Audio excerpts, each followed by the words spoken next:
You mustn't run away. You're looking at the most advanced weapon system ever developed by man. You must confront your father. Either we stop that angel, I mustn't run away. The synthetic humanoid Evangelion. And you must confront yourself. or humanity's future ends here. This is Unit 1. Vice Command, we confirm the target is coming online. Understood. All personnel to battle stations. Condition 1. Terminal signal plug. Ejecting now. Ejection confirmed. Inserting entry plug. Psychological contamination is within the standard range. Now flooding entry plug. Wait, what is this? Just relax.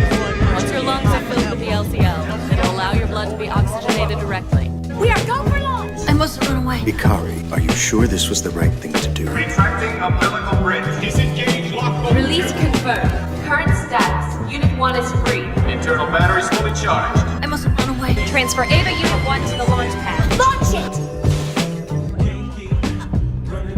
I mustn't run away. I mustn't run away! Fine, I'll do it. I'll be your pilot. Ready, Shinji?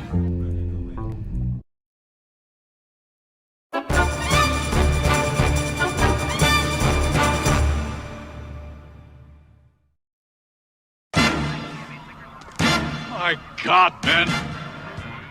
Do you know what this means? This skitter's gonna be turned upside down, I tell you, upside down.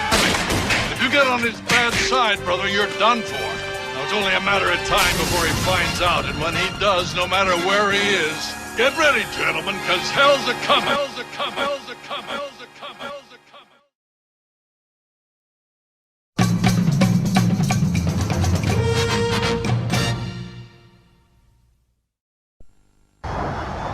You think you're the best? I hope you are.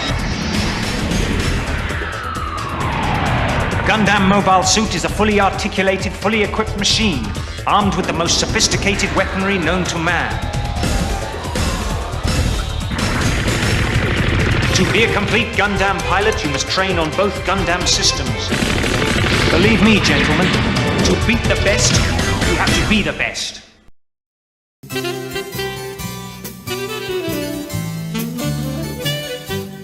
Hello, everyone. I'm David Kay, aka the voice of Professor X from that old series, X-Men Evolution. And you're listening to Gundam at MAHQ. Logan? Logan, where is Storm? Tell her to come for tea.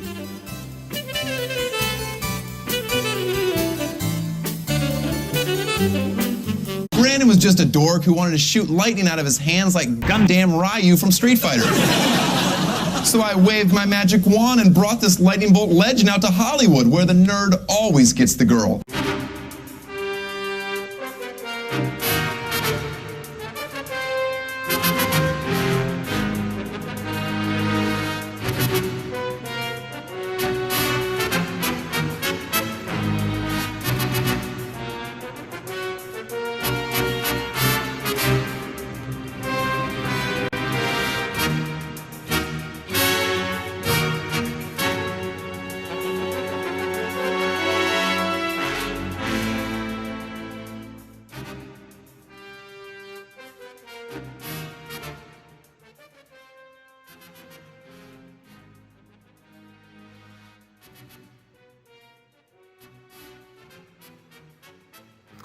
All right, everybody, welcome back to Gundam at MAHQ. This is one of your hosts, Neo, and joining me always is Soul Bro and Chris. Guys, say hello. What's up, motherfuckers?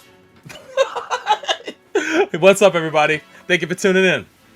What happened? Huh? What happened? What were you laughing about? Oh wow, that didn't come through. Oh wow, I Were you on mute again? Oh, am I? I'm not muted on the stream. No, you guys can hear me, right? Yeah. Okay. Yes. Yeah, we do. I hear you now. Yeah. Well, I played the soundbite. Hang on a second. Let me see if it comes through. Oh, okay. Yeah, I just heard silence. I didn't hear a soundbite. So. I don't know if you heard. All right, let's take it anyway, from the top. let's take it back. Anyway, just go ahead. I'm here. Goddammit. All right. Hey, so bro, how are you? I'm doing great. Whatever the soundbite. Insert soundbite here. There you go. Yeah. There is.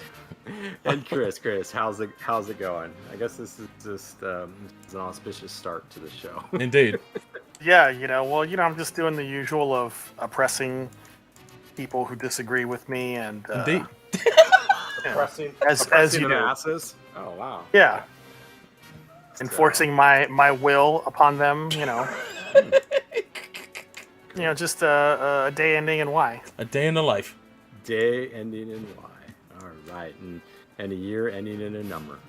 So, but this is episode 245 of Gundam, and in this episode we're going to be talking about, the long-awaited conclusion of 4 Evangelion Rebuild movies. And since we're not that good on Evangelion, and the last time that we talked about it, what was that, Soul Bro? When we talked about the show, didn't we do that a long time ago? It was episode 100, so I would imagine this is a while ago. Yeah, it's 145 episodes ago, plus all the other probably 10 or 20 or 30 specials that we did between then. So yeah, so we needed an expert. So we brought in Evangelion Hideki Anno expert. That's you guys know him as he likes his drink stiff, likes his cigar strong, and he likes his steaks rare. And he doesn't like to see a vegetable on his plate because you know what? takes up too much space. Can't get enough meat on there. You know him as Fred Rex, the resident Mazinger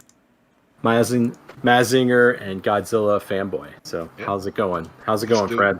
Going good, man. I appreciate y'all having me on the episode, man. Yeah, if it ain't Godzilla and it ain't the number 3, it's Ava, bro. That's what I like to talk about. Is there going to come a point? Should that be Anno's next Godzilla film, where Godzilla merges with the DNA of Dale Earnhardt? Oh, yeah. That's what Shin Godzilla is about, bro. That's the ending. They're becoming multiple Dales. Dale parts the heavens and comes down. But wouldn't we all want to see Godzilla as a NASCAR driver with an open face mask, driving a black number 3 Chevrolet? I mean, come on. Oh, absolutely. The Godzilla the Intimidator. Yeah, going against Mothra, Daryl Waltrip. Or Mothra, Jeff Gordon. Yeah. Protecting Godzuki, Dale Jr. So, I mean, come on. Isn't that all what we want? There's incredible crossover potential here. Call us NASCAR. Call us Toho. Yeah. Crossovers are the thing. So, but so yes, we'll be talking about all 4 of the Rebuild films, and it took about the first movie was 2007 when it came out, and the last one came out this past year. So what's that? 14 years. So 14 years, man. It's been a long trek. Just think about that. There were kids there might have been kids on his staff that were born when that first movie started. And now they're old enough to watch. Now they're old enough to watch all 4 movies. So, but yeah, we'll talk about those. And but Soul Bro, Chris, anything as I saunter over to Larry King Memorial News Studio for some Neo's listener submitted news. Well, before you do, can you drop out the call and come back in? Your audio's chopping up just a little bit. Just a little bit. There we go. We got to do it. We got to refresh. There he goes. There he goes. Go bathe in the waters of Lake Minnetonka. Come back. Baptized. Here you go. Okay. God, this Discord. It's up. Come on. Come on. Welcome to the new normal. No, I refuse this. Innovators and disruptors out there, create something that's free that's better than this. Yeah, be what Discord was 5 years ago. Word. You guys think you're all smart. You'll make money. But anything as I go over? Anything else, Chris? Still going through the Zeta re-reviews on MHQ? No, taking a break from that. All right. Summer break. Summer hiatus. But, all right. So, got some...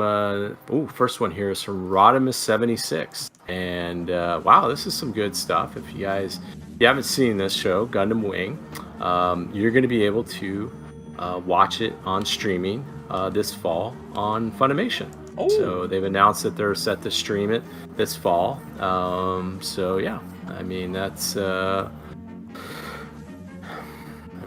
be interesting. It doesn't say here. It sounds like it's the original version. It looks like they haven't done anything. It's going to start September 7th. So it's damn. already started. Oh, yeah. shit. So do any of you guys have the Funimation streaming service? I don't. No. I only have Funimation. Oh, you have Funimation. Do you? Okay. You have it. Yeah. You have its competitor. Yeah, it's the selection's not as good. Oh The my selection's god. not as good. So is Funimation streaming? Is that like Robotech the Macross Funimation streamings? It's all Robotech all the time. Oh boy. So of course you would have no Gundam Wings. So yeah. So yeah, we all know that they talk in this. He cites comicbook.com.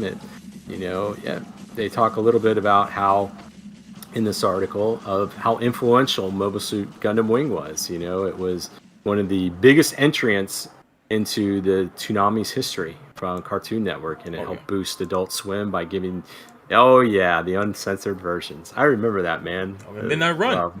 Midnight Run. Hell yeah. It's like, you could catch Dragon Ball Z. It's a few minutes longer because they didn't cut out anything.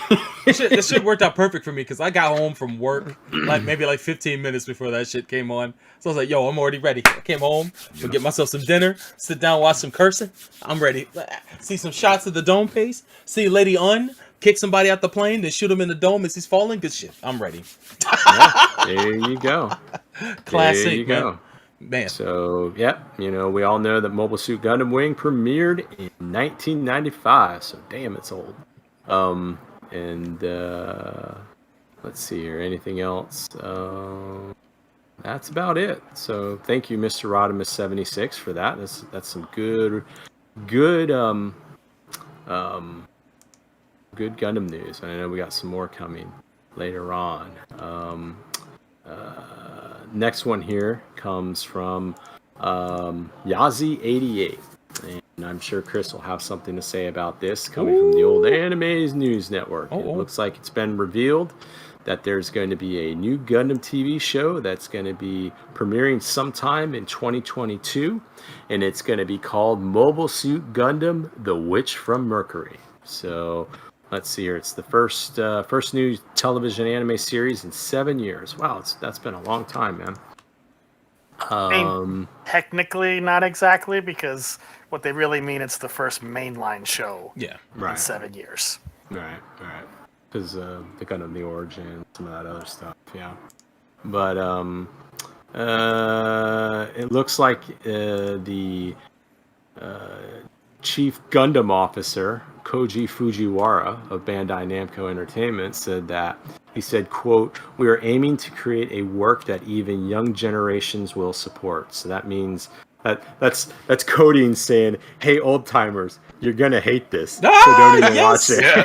I was hoping to hear that shit. Yo, try something fresh and new, man. It's gonna ruffle some feathers. Cool, I'm down with that, man. Even if it's a show that I don't dig, do something fucking new and different, and I'm excited for this, man. And hopefully it's gonna be cool. I bet it will still have a minimum of a Gundam, a Gundam jacking, a rival that is going to be kind of ambiguous, somebody in red, a war, most likely no female leads. Oh. Well, I mean, come on, let's be serious. Yo. And lots of ridiculous Gundams and mobile suits that are only in there just to sell models. So how strong are you on the fact that this won't have a new a female lead? Just out of curiosity, just how strong are you on that? What? Give me over under. Give me over under on this. 20%. I'm gonna give it I'll reverse you. 80%. 80% is going to be a woman? Yeah, I mean, the title tells me a lot.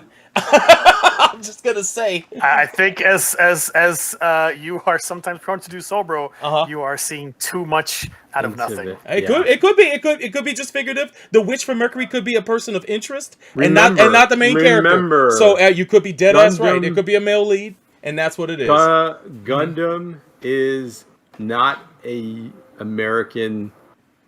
institution. Oh, I know. It's I know exactly Japanese. who they market. The cultures are much different. I do know who they market, and on top of that, but keep this in mind: they don't only show this show to get ratings; they show this show to sell product. And there are a lot of females who are interested in building models too.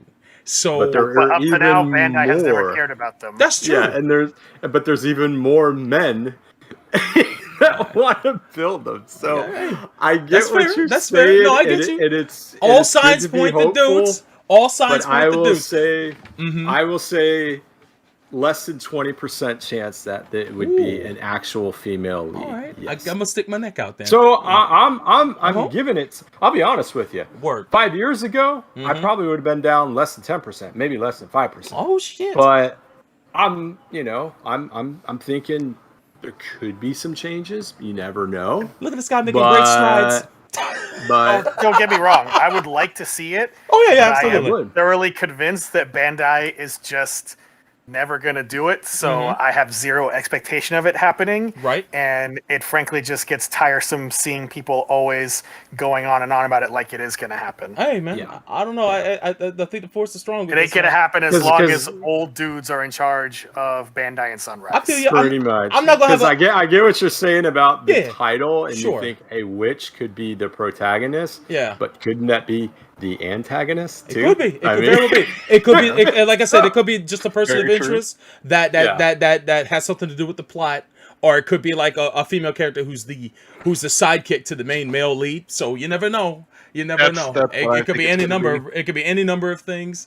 But I'm gonna roll the dice on this one. And so Oh, in a couple weeks when the trailer drops, y'all can all make fun of me and say, "Yo, remember that asshole Soul Bro thought." Oh, we won't call you that. We're just gonna call you misinformed and dreamer, Per usual. dreamer soul bro. And a big gooch. yeah, exactly. Indeed. Exactly. Indeed. I mean, they never. I mean, soul bro.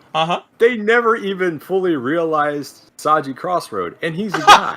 I mean, so this idea that they're gonna fully realize and take their most cherished IP.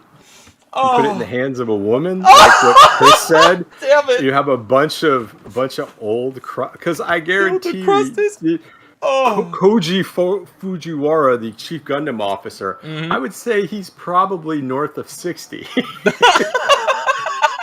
Got kind of a feeling that that's the case. I don't know, Man. I'm wagering a bet on that. I could be wrong, but Man. you know, history has shown. I can only go by past history. That's all I gotta go mean, with. you do have a strong case. You got a strong case. I hope for something a different plan out, but we'll see. Yeah, I don't doubt you do. I don't doubt you do because we've watched every Gundam series, and it's cool when you do see like female characters with agency and shit like that. And it would have been cool to see one lead this show. Again, I'm not going to be upset if it doesn't have that. But it would be super cool if it does. So I readily await the trailer to see exactly what's popping. And I guess we'll... Trust me, it won't be the worst disappointment I've come across. Because it's either going to be before that, it'll be another cross-dressing Gundam pilot. Right. It'll be the son of Laron. So I mean. I just can't wait for the promo images to come out and people are bitching about the mecha design in the show. This looks like SD or something. I can't wait to get tagged What's on with Twitter. these backpacks? I can't wait to get tagged on Twitter about, hey, so bro, look how wrong you were. I can't wait. I'm sure you will. It's gonna be great. I can't wait. I'll wake up one morning and it's like, yo, hey, so bro, check it out. You're fucked. Oh. And Yazi comes back with some more Gundam news. Oh boy! And this invites even more. I mean, Yazi, you are a master at posting because you put 2 successive posts that you would elicit Soul Bro wild speculations on this, and hopes and dreams. Because it has also been announced. I know Chris probably. Chris, you probably had to do a little dance, right, when you read this, that, it looks like there is going to be an anime film in 2020 of the pivotal, pivotal. Pivotal. Pivotal. God damn it. Sorry. No, you're good.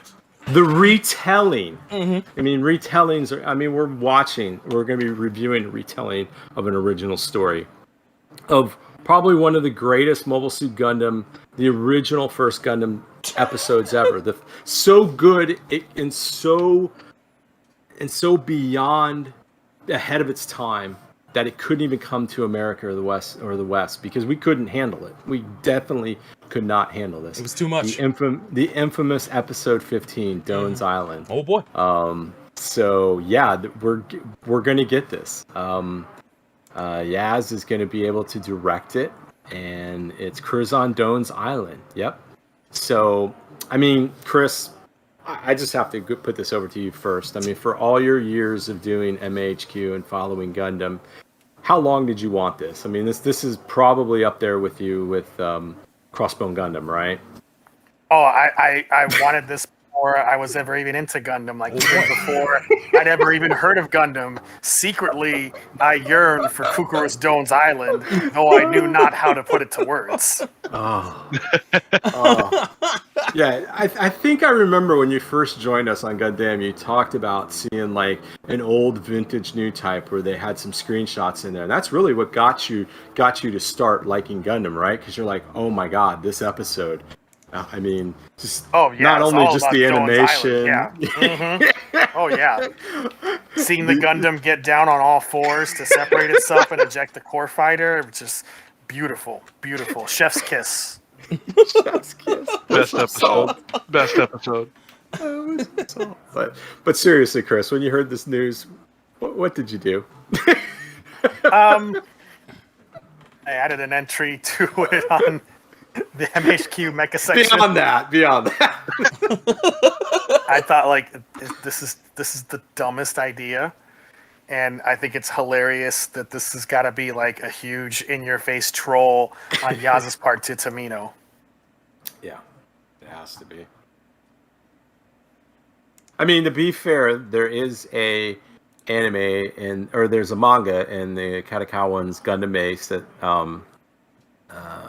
started in May 2016, ended in May 2019. So they're it's saying here that it's going to be based off of that, but no, it's not. Yeah, probably not. Yeah. So, all I know is that I'm a bit. Soul Bro. I'm a so, bit. You know what, Soul Bro? Yeah. Before you do it, let's hear from Fred. Fred, yeah, when you heard this news, I mean, what did you think? Did this tickle your fancy? It's absolutely a random choice to do a single movie of this one episode that is just it's a whatever kind of episode.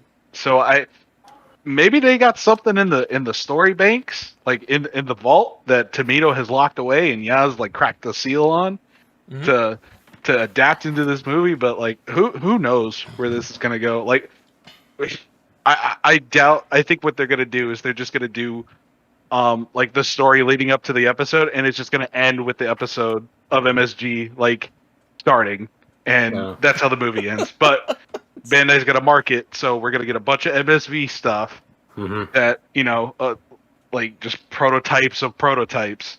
Oh yeah, because why not? You're gonna be like, oh, you thought the prototype ground types Gundams and 08th MS team were the originals? No, there was ones before those. you thought the Zeong was only during the end of the 1 year war, but they were making a prototype of the Zeong that was for ground combat. No, guys, you're all totally off base. It'll be, hey, y'all thought the skinny Zaku was an animation error? Wait until you see the Zaku martial arts type. Oh man, yeah, or the Zaku Zero. You'll see that one, the one before the Zaku one. Like, we got to bring this out because we really need it. Oh, you mean this old thing that was built like 5 years before anybody ever said anything? So yeah, but yeah, it is. And before we go to Soul Bro, Chris, it's never really been clearly stated why this has never been in the English releases of the Mobile Suit Gundam original TV show, right? Well, we actually do know. We don't know the actual reason, but we know the reason for the reason. Go ahead. Tamino was asked at a convention about 20 years ago why it was removed, and he said there is a reason, but that he can't talk about it because the staff member is still alive. Okay. Which is probably Yaz being that staff member. Medium of detective art. But did they ever... I know that there's, because of they say because of the animation, but did Bandai ever really say why they never, or is it just one of those things where like people asked and they just kind of ignored the... They just said that Tamino asked that it not be included, and I would note that it's always been available in Japan. It has never not been available in Japan ever. So this is just weird nonsense. And it's available on the interweb. I mean, you're able to get it on the interweb. So I actually have a copy of it somewhere. It's terrible. I mean, it's just a very like cut and paste story like that. But Solbro, all right, we're all ready. What? Oh boy! When you read this, what did you think? I was actually I'm cool with the idea, man. I know it's not the ideal story that people want to read or watch, but I don't think every Gundam project is gonna be for me to watch anyway. But I like human interest stories, and that's something we don't get that often in Gundam. Usually, it's wrapped in inside of a plot that's bigger than just like a focus on one or two people. But if who wants human interest when you could have genocide? Indeed, genocide, which I've seen war crimes.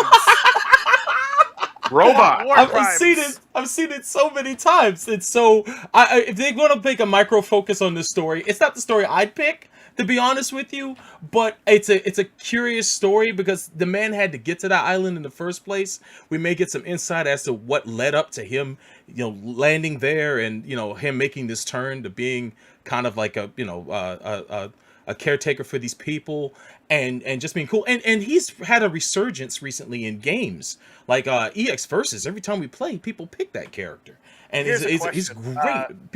He's become beloved over the last couple of years. So it makes sense to me that they would do a project like this. But go ahead, Chris.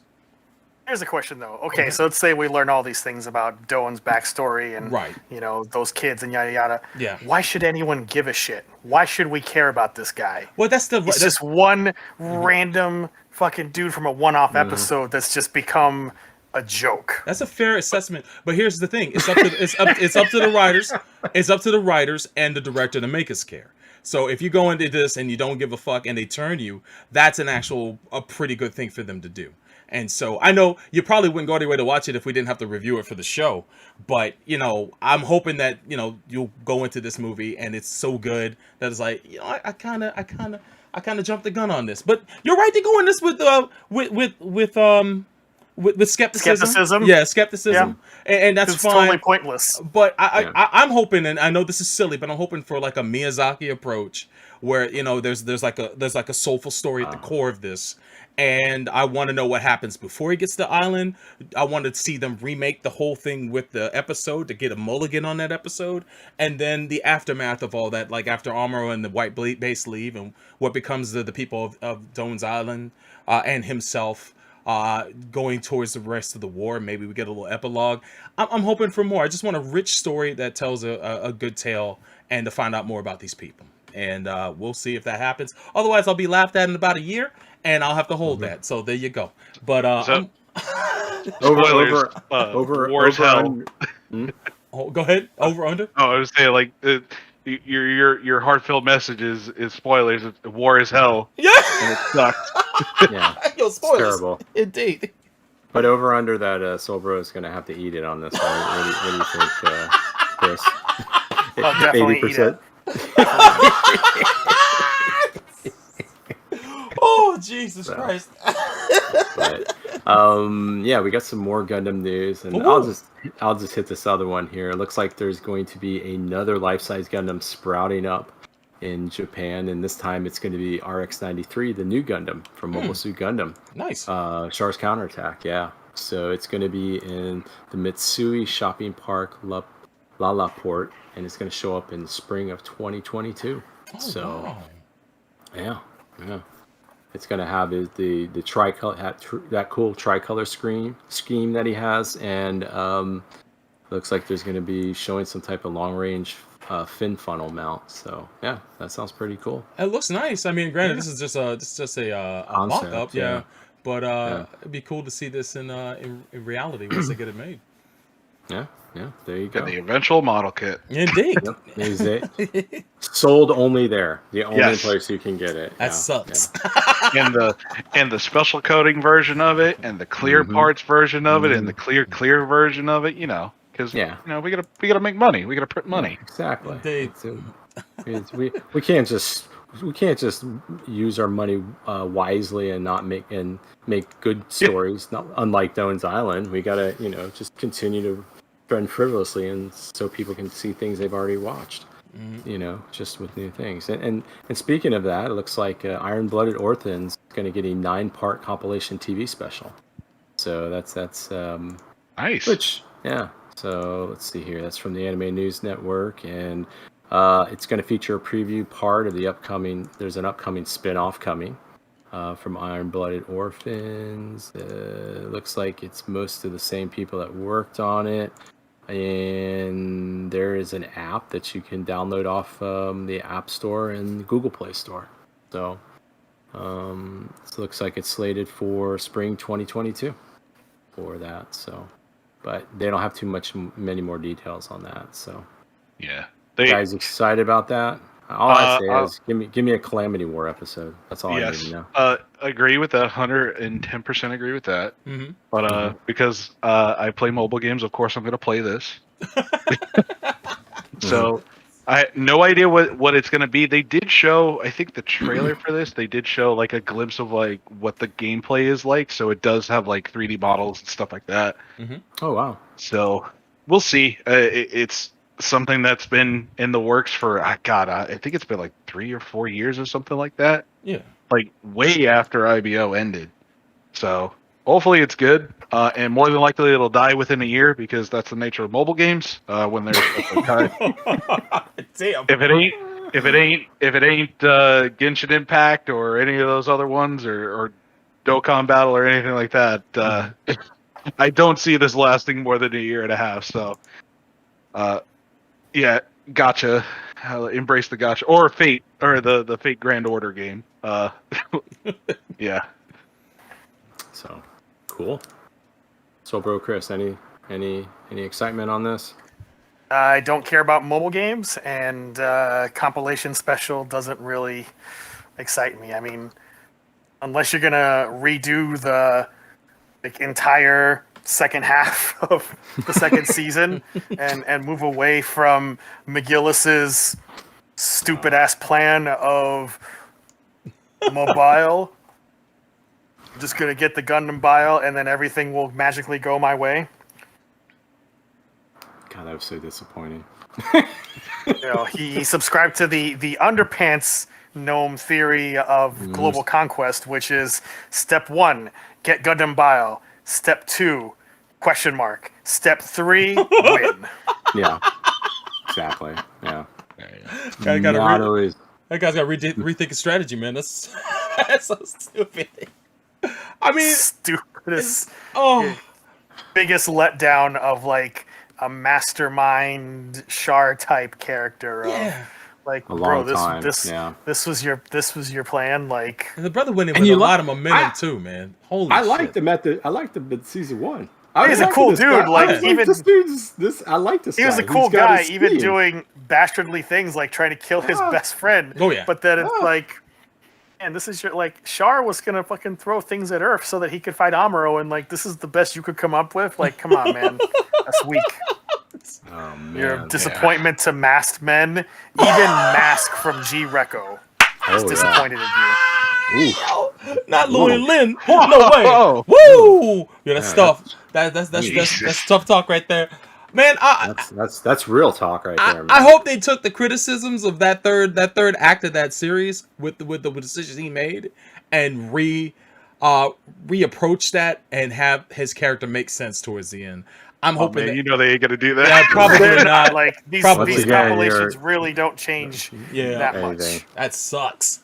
Damn. All they're there for to introduce more Mobile Suit variations. It is their chance, though, to get it right. I don't know why they won't take it, but I know it costs money for them to redo the whole fucking last part of the story. And how do you make that money? By models. Yeah. And and I bet money they're going to include stuff from the mobile game in one of those compilations. Oh, Just you be bet. like, hey, by the way, spend your money on kits and gotcha. So. Yeah, see, there's a simple formula at Sunrise. It is models, to the power of 100 equals money dollar sign to a power to 100. Right. So each time you change the power, if you go less down to 99, that's not good. But we need to go a 101, 102, because that gets bigger pies.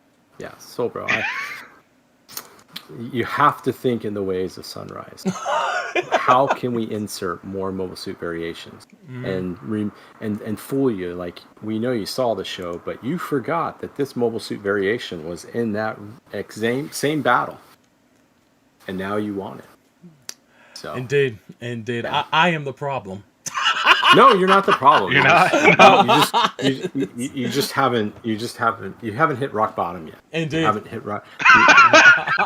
Not yet.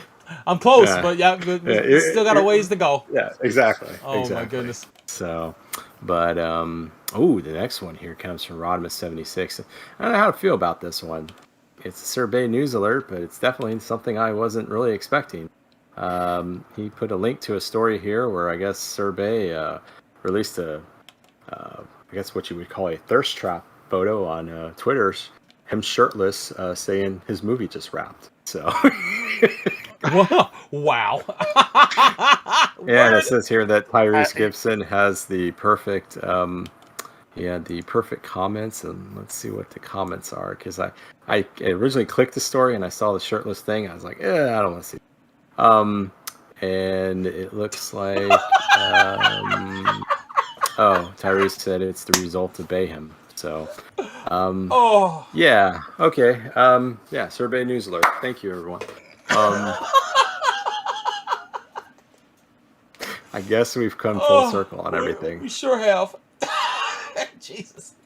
So, Chris, Rodimus76 comes back, and I haven't heard about this. This might be vaporware, but is there a Blade Runner 3 that's in development?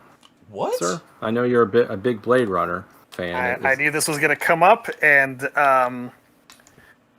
the source for that is questionable. It looks like it's Giant Freaking Robot, which is a garbage clickbait site on the level of We Got This Covered. Oh, Jesus Christ!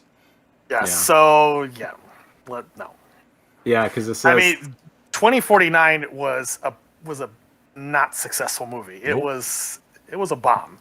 Yeah. And we are getting some other things, like we're getting that anime on Adult Swim that's directed by Kenji Kamiyama. Yep. There's actually a couple of canonical comic series, which I own everything that's been released so far. Blade Runner 2019, 2029, Origins. So all of that stuff is out there and it's doing stuff, and they're doing there's like a remake of the old PC game from the 90s, but Blade Runner 3, I don't think so. Yeah, kind of okay, but thank you for that. And wow, Gundam and Nike Skateboarding released a teaser video for Dunk High collab. Oh, that's cool. Oh, that's pretty freaking cool. Oh wow, this is coming from who posted this? The Black Cat. Wow, this looks cool. Do they have shoes? Yes, they do. They have two they cool? shoes. They're based on the unicorns. They dropped the trailer for that, and is that those shoes? I saw those online. I thought those were fake. No, they're real. They're real as hell. Oh, cool. So go they're ahead. Dunk High. Oh, they're Dunk Highs. So go get in line right now, and you might get a pair. Well, looks like I'm going to LA. Take a 10. Cool. And then the last one here, it looks like, and this is coming from Yazzie88, there is a trailer for Super Robot Wars 30. Oh, yeah. Trailer 2. So, Chris, Solbro, Fred, you guys seen this? What are your thoughts? Super Robot Wars. Indeed. Indeed. Oh, what is it? I thought you said which one. I was like, 30. I haven't seen the trailer yet. Oh yeah, I forgot, Chris. You came out on that. Like, as much as it sounds like I'd be into this, never really played it. Same here.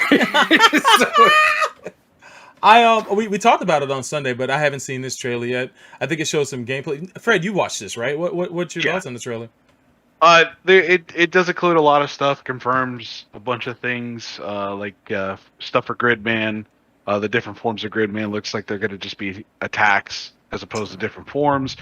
It shows Benager in the Silver Bullet in there. So Benager's in there, but not the unicorn, apparently. So I don't know how that's going to work. It didn't show much, but Terada, the director, actually said that we're going to get a third trailer probably when Tokyo Game Show happens. So, and apparently it's going to be much longer than the first trailer. So it looks like it's just a lot of like character introductions with some quick gameplay stuff. Yeah, just some like quick beam saber attacks and nothing like really like, oh my gosh, like this is in the game now kind of thing. But yeah. Yo, Better Man's playable? Oh shit! Yo, because yo, that's awesome. Yeah, because of the Gar versus Better Man. Yeah, they're finally crossing them over because Better Man hasn't been in one of these games since a mobile game, right? I think possibly. Yeah, from I believe the mobile game, and then there was one for like the compact. Yeah. One of those consoles that was made that we never got in America. FM Towns. So, yeah.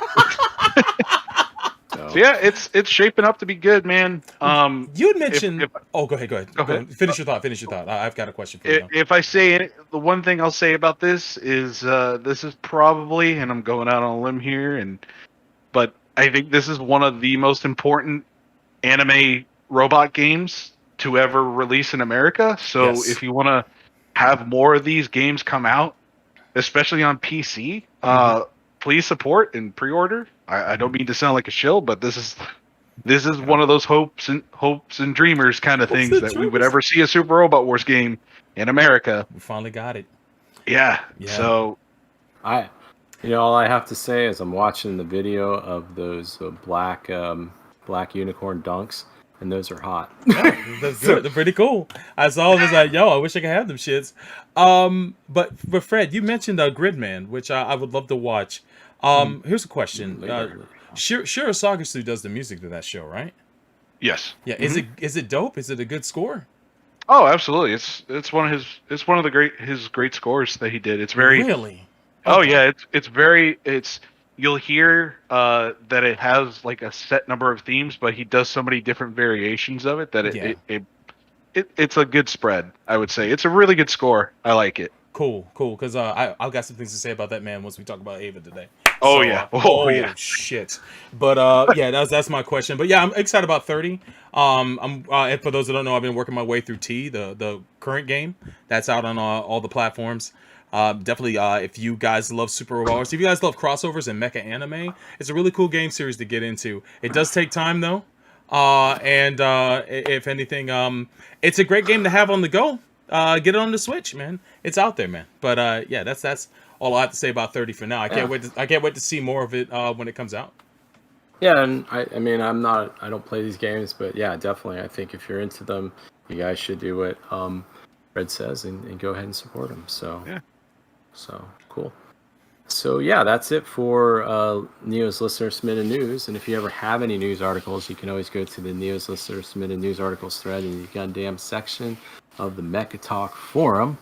And now we're going to go into our first and only topic of the night, talking about the 4 movies of the Evangelion rebuild, or what is it? Rebuild of Evangelion. So before you do, can you drop out again and come back in? Oh my god! I'm so sorry.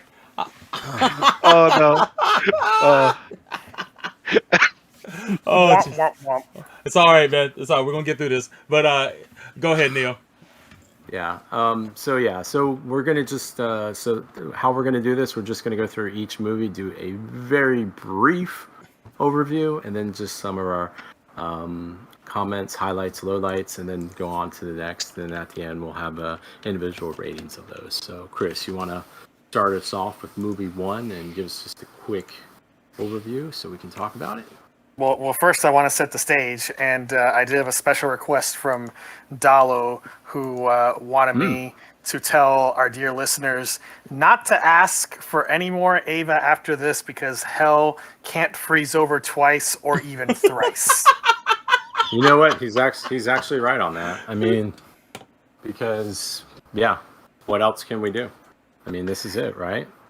Yeah. So I imagine some people, just to give some context to this, I imagine some people are surprised that we're doing the Evangelion movies, and we've had all Why? these. We did the show in episode. Yeah, we 100. did the show. Yeah, the episode 100, yada yada, and we always joke about the Super Samoan edition, and I've been thinking a lot about Ava recently, and rewatching these movies, and I feel that unlike a lot of other franchises where I'm able to separate the fandom from the product, that I let my annoyance with Evangelion fans, and they are really annoying, impact my enjoyment of the series. And I feel like revisiting the movies has given me the opportunity to kind of wash that away and come at things from a fresh start and remind me of what it is that I enjoyed about the series when I first watched it so many years ago on those white ADV VHS tapes. Oh, wow. Man, I remember those. Holy shit.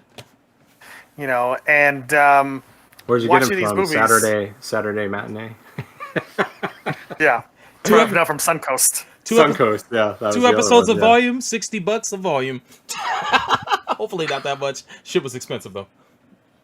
The way that people talk about Evangelion is something that I look at very different now, just from reading people's comments and rewatching the movie. And I'll get to that as we get into these movies. But starting off with the first movie, 1.0, it is essentially a very nice looking remake of roughly the first 6 episodes of the show.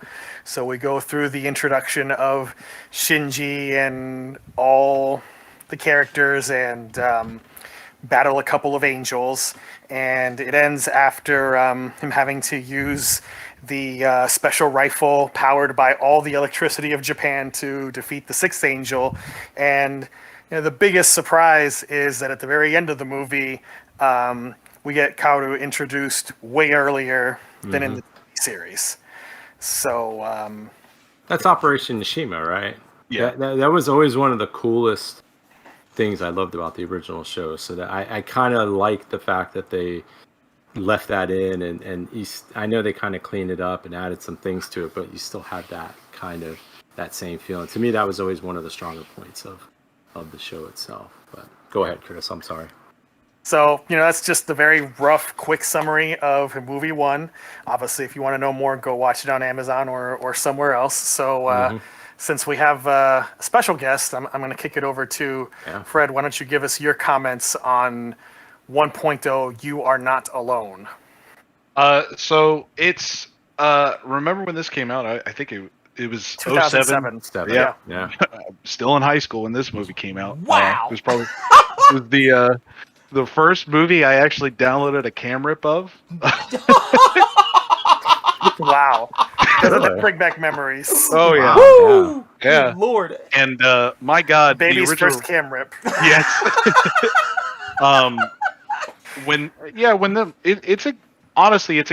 It's a good introduction to Rebuild, and in the environment as far as what the stage that Anno was trying to set.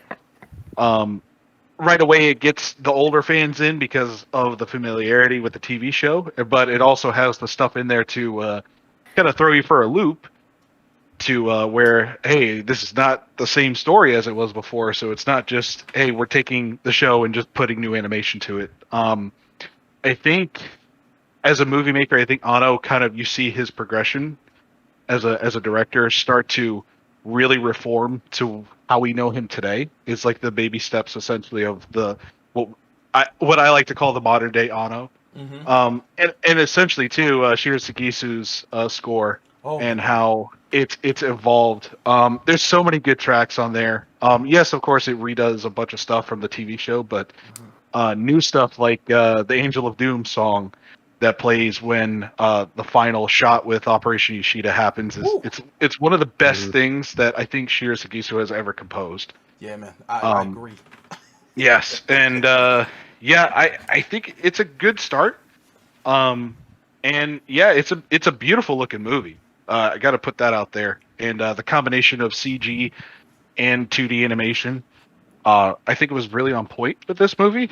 And it just keeps getting better and better as the movies progress, I think. So, yeah, I really like this movie.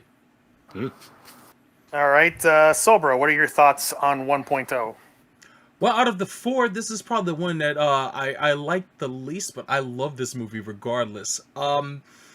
The direction, Switzerland. man. I Welcome got to Switzerland. I'm not Switzerland, man. Let me lay it out for you. I like Neo and Chris. I was always a big fan of Ava. I own fucking art books for this show. I love and respect the production behind the series. I have always been a fan of the show. I have owned it on DVD, on VHS. I used to buy the original flipped manga from Viz when they still did that back in those days. That was some of the first manga I ever bought. So gotcha. Edit yourself. Okay, right okay. there. I won't be like the fandom never killed this show for me. Period. I love this show from when I got to see it on bootleg tapes in the mid '90s, and I love and respect the amount of production that this show required in order to happen. They really craft a world almost like on a masterclass level. And watching them go through those first 6 episodes again and weave them into a film, it stands as almost a replacement for those episodes. Like I don't even think you need to go back and watch them. You can just watch this movie and get what you need out of it.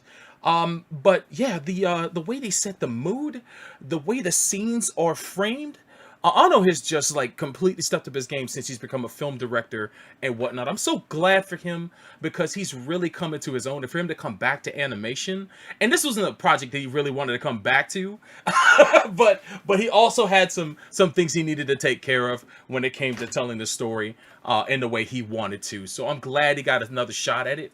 But yeah, just the whole package is fantastic. The set pieces in this, how they improve upon the fights, is absolutely phenomenal. And going to the of course the set piece with the diamond shaped angel, I forget what number it is, but the sniping scenario, the sixth angel, my favorite moment is when they first send up Shinji into Ava 01 and he's getting his ass clocked by that laser. The music is like one of those things. I actually went back and watched the scene over twice because that music hits so hard. Shiro Sagisu is one of my favorite composers of all time. I put him in my top 5. Ava's the reason why. Yes. One of the greatest elements of Ava is his music. And he just ramped it up like 10 in this. That piece, that very piece, not only the piece where they shoot the rifle, but the piece where he's getting shot by that laser makes your hair stand on end. And I'm a geek for fucking soundtracks. So when I listen to that, I'm just bugging when I'm just watching this. I'm in the groove watching this scene, and it's like, man, this hit on all levels from me, man. They ramped up basically how intense these moments get because of sound design, scene, music, and of course the way they structure the scenes. And I love this movie because it just makes you fall in love with the franchise again. But yeah, all the battle scenes in this were fantastic, and even the moments, the quieter moments where the characters are interacting with each other. One of my favorite characters in Ava ever is Kensuke Ida. I love that guy. Ever since I saw him get introduced on the show, most of you guys would say he's a Soul Bros man until you see what he becomes, and it's like, nah, he's not a Soul Bros man at all. That guy's the shit. Well, no, he's too cool. He's too cool to be a Soul Bros. Yeah, know that he was a Soul Bros man before there was a Soul Bros man. Him and in the TV show, he was a Soul Bros man. Yeah. The rebuild. Remember, it's a reimagining of the show. So he was cool. They had what 15, 20 years to reimagine Kensuke, and he became a doomsday prepper. Yeah. It's basically what he was, which is appropriate. He was the most prepared for this shit. God bless him. It's not that big of a leap to go from military otaku to doomsday prepper. Indeed. The through line there is very short. My man, he got the survival bucket. And you know what's cool is if you go back and watch this first movie, after seeing the fourth one, you can see the trajectory for so many characters, whether it be Koji, or Kensuke. Some things that characters mention come to fruition later on. It's the start of a lot of great storytelling, and I love this first entry. But for me, every movie gets better and better. So I'll leave it at that. My only downside to this is like most of the content in this movie is stuff I've seen already in the TV show. They don't really go off the reservation till later on, and I appreciate it when it does. So I'll just toss it back to you guys. Fantastic stuff. All right, Neo, your thoughts on 1.0? Well, just like you, Chris, I've been a fan of the show. I think I've watched it, God, how many times, but it is, you got to a point where you were doing the fan base and you were attaching it too much to that. And I'll be honest with you, around the early 2000s and even around the time that this movie came out, if I didn't have to see another Linkin Park Evangelion AMV,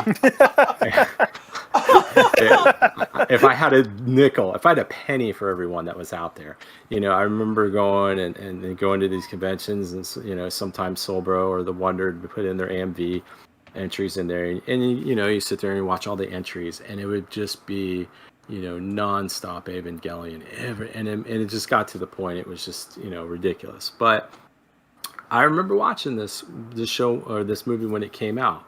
And I think when I watched it, I was like, God damn, in the end, it's a good show. And, as you start to, go throughout everything, it's, you start to separate that. And like I said earlier, one of my favorite parts of the TV show is Operation Yashima and the synchronization episode. But this one especially is great because it just shows everything that's needed to take down the Angel and how the whole country is involved in this. That part where they just turn off all the power in Japan. just the power of the sniper rifle. You're like, wow, this is, it really has a grand scope. And I get it, and I know people were saying, well, it's a lot of stuff that we've seen before, but they had subtle changes. They cleaned up some things. They changed some of the ways that the angels looked, and even the Avas themselves. They kind of made subtle changes to them. But at the end, when you see Kaoru get introduced, you're like, okay, that's when you realize this was going to be different. Because even though watching it when it first came out, you're like, I've seen this before, and you're thinking, oh, this is a normal compilation movie or whatever, and then it's like, oh, Kaoru's showing up. Oh, this is gonna be way different. So and the introduction, and when Masato was straight up just like, hey, let me show you the monster we have in the basement here. Yeah. By the way, we know this thing is here. Yeah, exactly. It does. I think that's one of the interesting things that it established, that everybody kind of knows in a lot of ways what Gendo Akari's doing. It's kind of an open secret. They don't realize all the diabolical crap that he's really doing, but they kind of know in the end that really there's going to be some bad things that are happening. And it just, it brings a new edge to a lot of the characters. So, but definitely a great way to start this off. And of course, that would take us to the next movie. So, Chris, back to you. So my thoughts on the first movie, seeing it at the time, doesn't seem that different from the equivalent episodes of the TV show. So it's like, okay, this looks a lot nicer, but you're not giving me that much different aside from like the little teaser at the end about Kaoru being in the show a lot earlier.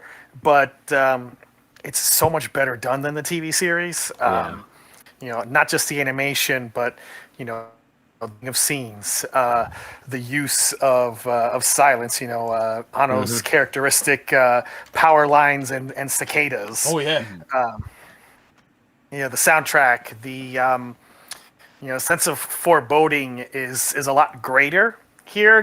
Just seeing how fucked up everything is, and all these monsters attacking and the city being such a wreck. Like you really get a much deeper sense that this is just a wholly fucked world than even the TV series gives you at this equivalent point in time. I'd have to say, wouldn't you have to say that the episodes, the first 6 episodes, are probably some of the strongest of the actual original series? maybe that's why they kind of kept it in there. Because if you really think and go back to those are very strong episodes. Yeah, they are solid episodes, and I will say that compressing everything into a movie definitely helps minimize a little of the monster of the week effect that the TV show has of, oh, here's the next angel, oh, here's another angel. Obviously, they didn't fight an angel every single episode, but you still kind of got that monster of the week feeling from time to time. So having it organized in the 3-act structure of a movie makes it feel a lot less monster of the week, and they definitely picked a good angel fight to end the movie on. So it's a solid movie, and it's deceptive because at the time you think it's not really doing anything too special, but retrospectively you see where it was already starting to veer off the normal path, even if it didn't seem apparent at the time in 2007. Yeah. Which brings us to the 2009 release, 2.0, You Can Not Advance, which starts in an entirely new direction by showing a battle with the third angel in a Nerve Arctic base with Mari Illustrious Machinami using Evangelion Provisional Unit 5, aka the Trash Unit, just put together from garbage parts. And she takes down that angel, but loses her unit. And then we jump back to Japan, and here's some other new stuff going on. We have Gendo and Fuyutsuki just taking a shuttle up to the moon, as you do, because that's a totally, typical thing that happens in Evangelion. And they see Evangelion Mark 6 being constructed, but Sele won't let them go down to the base, and then they just see Karu standing on the moon in space without a spacesuit, because that's also a totally normal thing that happens. When you're just taking your shuttle to the moon, you just see some teenager in Japanese school clothes just standing there in the open vacuum of space. Totally normal. Nothing odd about that. Nothing at all. No. Nothing to see here. Move on. No. So, and actually, the fact that they're not really surprised when they see him. Yeah, it's like they're more surprised that they can't see the Ava. They're like, we had the clearance. if you think about the shit that people have seen in this world, is some kid just standing in space really the craziest thing? Not really. Not for the shit that's already appeared in the series prior.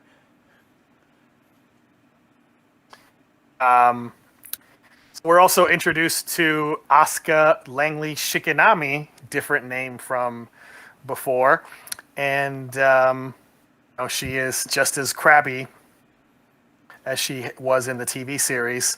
And one big point that happens in this movie is Rei trying to have a little dinner party for Gendo and Shinji to try to get them talking, which wouldn't that be a nice thing? Mm-hmm. But then Nerve ends up sealing away Asuka's unit, and they decide to do testing on Unit 3. But in a big break, the TV series, they use her as the test pilot rather than old Toji. So he gets a little he gets redeemed. Yeah. Hall pass to not get horribly crunched by Evangelion teeth. So that plays out mostly the same way. It's a great moment when Gendo turns on the dummy system, and Shinji basically is literally like terrified and in the dark as Unit 1 is just eating the crap out of Unit 3 / whatever angel, and then just like crunching on the cockpit with its teeth, and it is absolutely horrifying. Yeah, it is a very, very well done scene. And then of course he wants to leave Nerve, but on his way out, there's another angel attack, and Mari has shown up in Japan. She uses Unit 2 and unlocks the Beast mode, which is also suitably crazy, but that doesn't do it. Ray tries to use Unit 0. That doesn't do it. So then Shinji goes back to Nerve, hops into Unit 1, and with Misato cheering him on, goes in to rescue Ray, and then lots of really shiny, glowy lights happen in really weird patterns, and things start to look very odd. And then in the stinger, at the end, Kaoru descends from the moon in Mark 6 and stabs Unit 1 with a big-ass spear, thus neutralizing third impact and causing what gets referred to in the next movie as near third impact. So that's it for movie 2's summary. Neo, what did you think of movie 2? Well, I mean, when you see the opening scene with Mari and Provisional Unit 5 fighting the Third Angel, that's when you really get the ultimate thing of like, and something that kind of was missing in the TV show. This was a global issue. In the TV show, everything's pretty much confined to Tokyo. The angels are all attacking there. And we've heard and we see in the show, there's the European unit, the branch of Nerve, the American branch of Nerve. So there's different branches, but there's really not that much talked about them. There's the accident with the U.S. model and stuff like that. But here you actually see, hey, okay, the angels are going to they're showing up different places, and so that's pretty interesting. We get to see more that, Sele, they didn't really trust Gendo as much as they could throw him, even though he was. Well, good reason though. Oh yeah. boy. Yeah, definitely. I mean, you get that, and you definitely see that there's more of an antagonistic relationship, more so. I mean, you finally see it towards the end of the TV show, and then that first set of movies that they do, those ending movies. But here, it really kind of establishes it, and in some way, I like the fact that they use Asuka as the pilot for Unit 3, because it makes a little bit more sense, because I know the story is in the TV show that the cover for that school was they're all pilot candidates pretty much, and it was a way of kind of grooming them and identifying who to put in there. But the hopelessness and everything of what's going on that's really being established in the world in this movie, because that's what you that foreboding that you see in movie 1, you really get to see it on a global scale here. It's just a very, very crappy place to live. It's almost like you want it to be some of those people that died. That was it. Half the population died on second impact. You almost kind of, it's one of those things. It's like, are the survivors really the lucky ones in this? Because it's just such a horrible place. Yeah, you're right, Chris. The point when they put on the dummy system and everything goes black, and that is truly horrifying. Because you're like, holy crap. I mean, I think that's always a good thing in some of these shows, is we always miss the sounds like that, and to really get that, get that creepy feeling. It really helps to see that. But, I think really the biggest thing for me in this, I mean, the idea with Ray trying to do the dinner party, I found that very endearing, and I think that's a nice change of pace with that character, because I mean, one of the problems you always had with the character in the TV show is they were just so kind of mindless and clueless, and just really had no empathy. But you can see that she's we know she's a clone, but she's kind of trying to figure things out, and kind of going on her own path. But I think really the thing that just strikes me about this movie then when I watched it, and even when I did the rewatch here, is just how it really establishes that this is a global effort to fight the angels, as opposed to really just being relegated to one Japanese city. So, back to you, Chris. So, Fred, give us your thoughts on 2.0. Yeah, it really you see Otto kind of flexing the his want for action in these movies. I think this is probably the most action packed of the four, I would say. Oh yeah.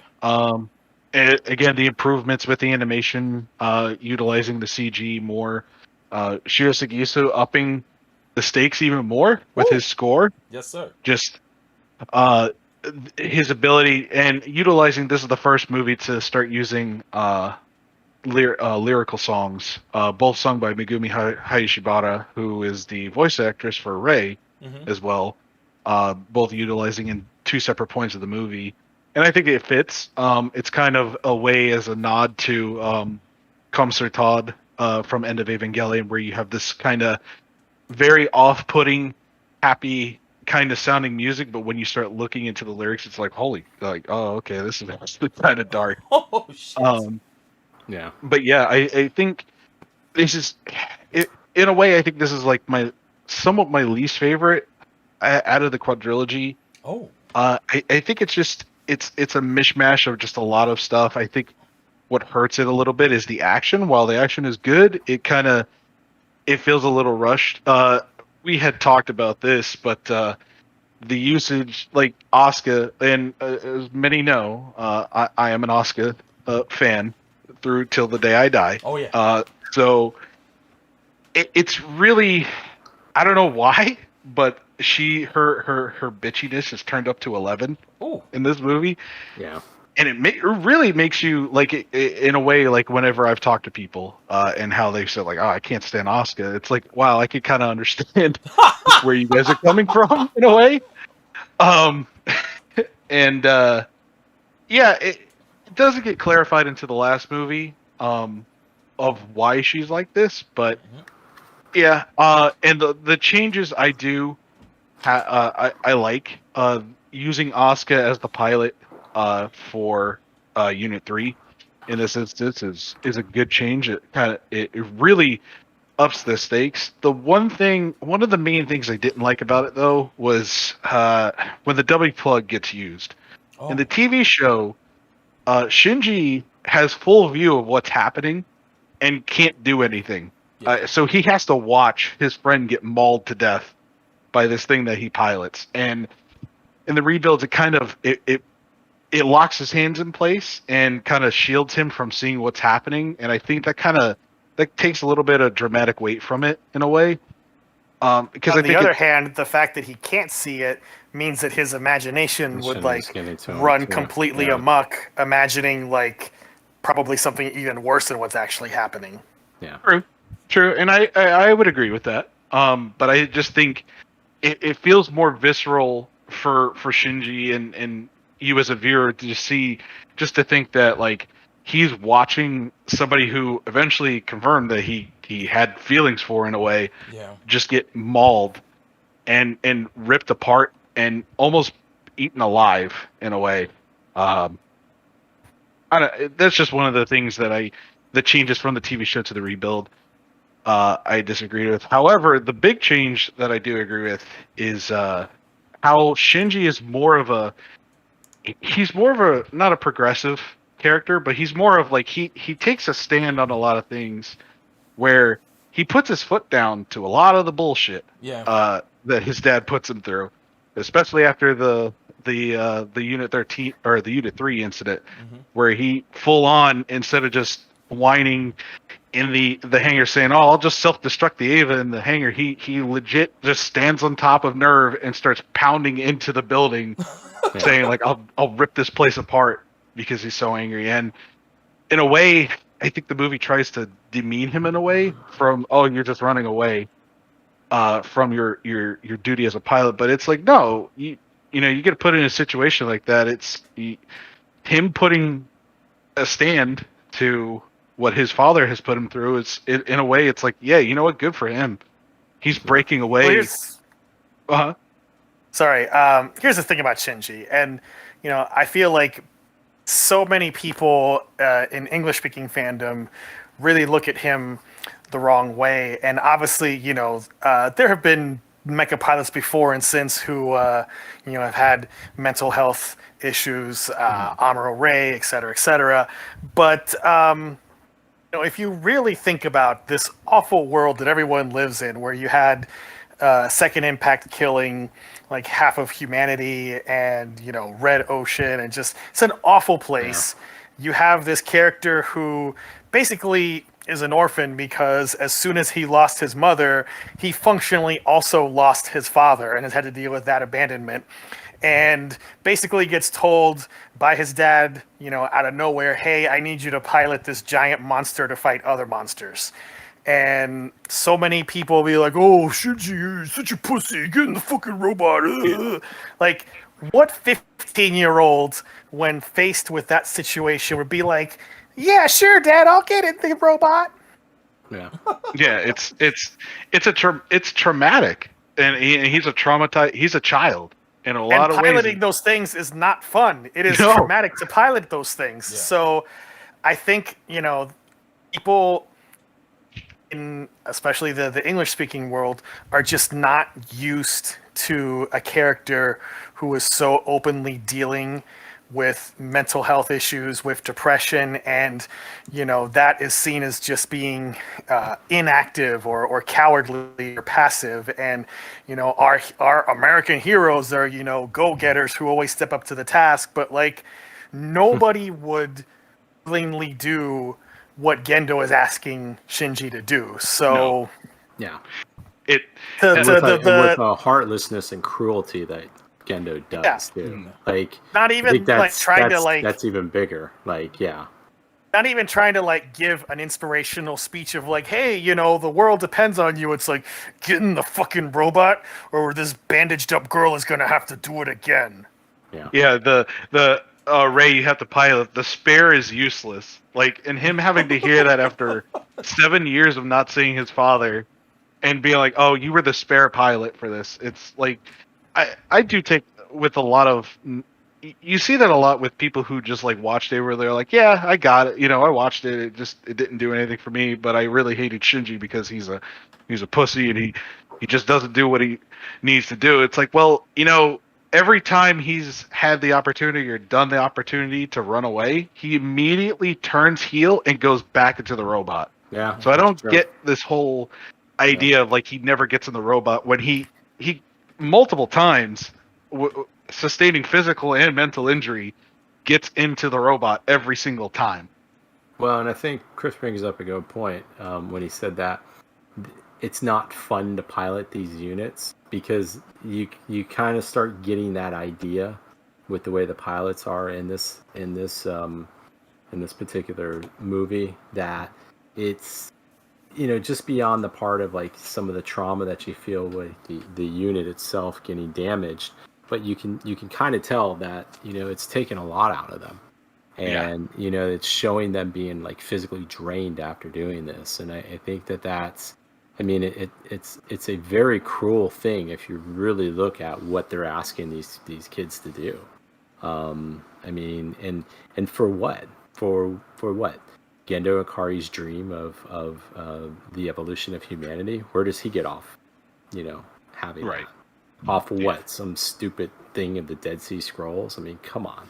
It's just to all the people who say, "Oh, get in the fucking robot," stupid Shinji, maybe broaden your horizons and more things than just American TV shows and movies and comic books. Well, always remember too that everybody has a breaking point. It doesn't matter how big or bad a person is. That's the problem that we see. You've seen how many Rambo movies have there been? Yeah. In reality, there would have been. Well, we have probably two. Great comment from Xeon's Ghost in the chat saying, Shinji isn't a robot, show power fantasy, and that makes folks uncomfortable. Yeah, for sure.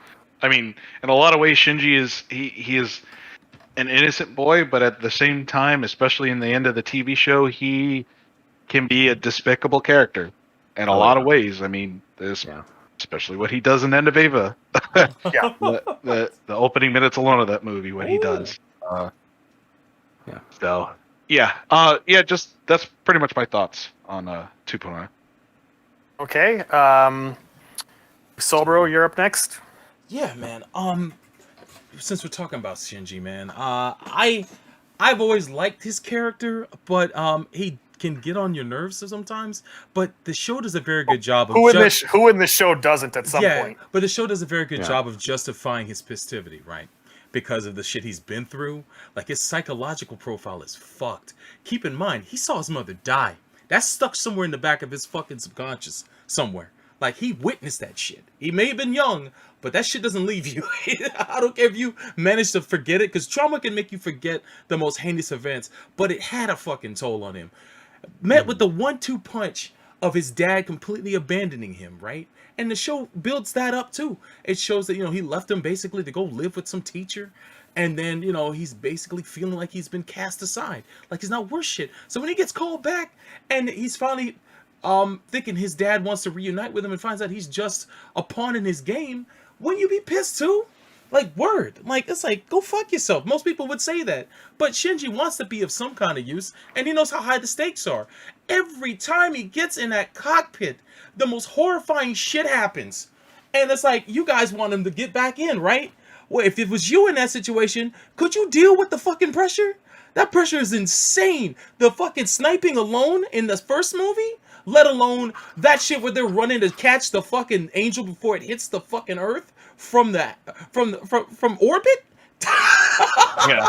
Well, think about it this way, Silver, and I think it goes into your point is that the angels just keep coming. Yeah. Like, it's like each time they do something, and this goes back to my thing of a breaking point, and it's a thing of like, when you encounter an enemy that just keeps coming and coming and takes the best of what you got. I mean, it doesn't matter if you're a 15-year-old boy, a 35-year-old man, whatever, 55-year-old man. You're gonna come a point where you're gonna have self-doubt. Yeah. You're gonna be like, I'm fed up with this. I'm tired of all the BS and the death. You have to do your best every single time, and the angel only has to win once. Yeah, I sympathize with Shinji so much more now than I did when I first was introduced to the show, because you're young then, you're thinking, oh man, he's gonna be hot-blooded, he's gonna kick ass like all the other mech pilots I see. But when it comes down to it, he's fighting a faceless enemy. Unlike, say, Amuro Ray, which I'm not here to downplay Amuro Ray, he had a learning curve, right? He got to learn how to use the Gundam, face off with other humans, fight scrubs, then eventually take on Char, and fucking his skill built up. Shinji gets thrown off the fucking cliff, first episode, son. And has to fucking win every match perfect. Like, there's some times where he could take a mulligan, come back, and then be able to win the day, but it's few and far between. But yeah, man, people downplay his character all the time and shit on him, and I'm here to say that he's a fantastic character. He was made to be the antithesis of what you find in Mecha anime series. That was one of the things they set out to do when they made his character, period. So if you have a problem with how he is, then you're not open-minded enough to watch this goddamn show. Another thing is Toji, man. Toji got the raw deal in the TV show, right? Lost a leg, lost an arm. In the manga, motherfucker died. He didn't survive that shit. Yeah, spoiler alert. He fucking got killed in the manga. In the TV show, he got a pass. And I'm sorry, in the movies, these movies here, he got a pass, and I was happy to see it. I was sad for Oscar because I knew what was coming, but to see that Oscar survived it and kind of got an upgrade, the curse as a result, is an interesting nth factor that will play into the show later. But that whole scene being recreated still makes my hair stand on end. I think the theater of the mind versus seeing the carnage, there's an argument there. I probably err on the side of the theater of the mind, though, because that is worse when it comes to Shinji not seeing what the dummy plug is doing to the Eva 3. But it's still it's a spellbinding scene. But the most spellbinding scene to me is when Mari and Ray are both fighting against the last angel of the movie. I always forget the numbers, but that fight is so goddamn brutal. That shit where Mari is eating through all the layers of the AT fields to get down, and at the last second, Ray pushes her back and uses that neutron bomb or whatever it is to take it out, and it doesn't even. Of course, we know it's only going to slow it down. It's not going to stop it. But that whole shit brought tears to my eyes again. That shit made me cry when I was watching this show back in the 90s. I didn't think it could reawaken those feelings again. But it's like I love Rey so much, especially in this movie, what they do with her character and how she grows and how Shinji cooks for them, and she's like kind of taken aback. It touches her in a way where she wants to kind of reciprocate, and next thing you know, Asuka wants to do the same thing, and they're all being positively affected by Shinji, which is a neat thing to see. And then of course everything goes south, and it is just so heartbreaking. But I like Shinji being assertive. I of course like what they did to this the final set piece in this movie with him being overtaken and unlocking the Ava's true potential, and then everything that plays out. Man, I can't even blame him, and it's wild to see Masato saying, "Do it for yourself, do it for you." And then it's especially wild given her attitude in the next movie. Yes, we'll get to that exactly what I was gonna say. But yeah, man, I love this movie. I guess my only downside is probably I like Mari a lot, but she seems so fan servicey sometimes, man. She's a cool character when it comes down to it, but it seems like to me, every time she shows up, she seems like she was added in last minute. Except for maybe the last movie. The last movie is where she kind of fits in more to me. But for her to just kind of land on the roof of the school, right on top of the third child, someone that she's going to eventually have interactions with, and she knows exactly who he is, it's a bit too coincidental. To be quite honest with you. It's planned. Yeah. It's planned. Well, no, no, hold on. It wasn't planned because she wasn't supposed to land there. The wind carried her over to the school on top of the thing. That's what she said. You think so? Know, she's on the phone talking to a dude. I know that. I said that's what she says, but what I'm saying is maybe she thought she was supposed to go there, but the powers that are controlling it had her go there. Because once again, we find out, the thing that you always see within this show is the coincidences are more planned than anything, because there's so many forces behind everything. Yeah, it could also be divine providence. And you're complaining about the fan service with her. I'm not complaining. Think about all. I'm just saying I know what purpose she serves. But go ahead.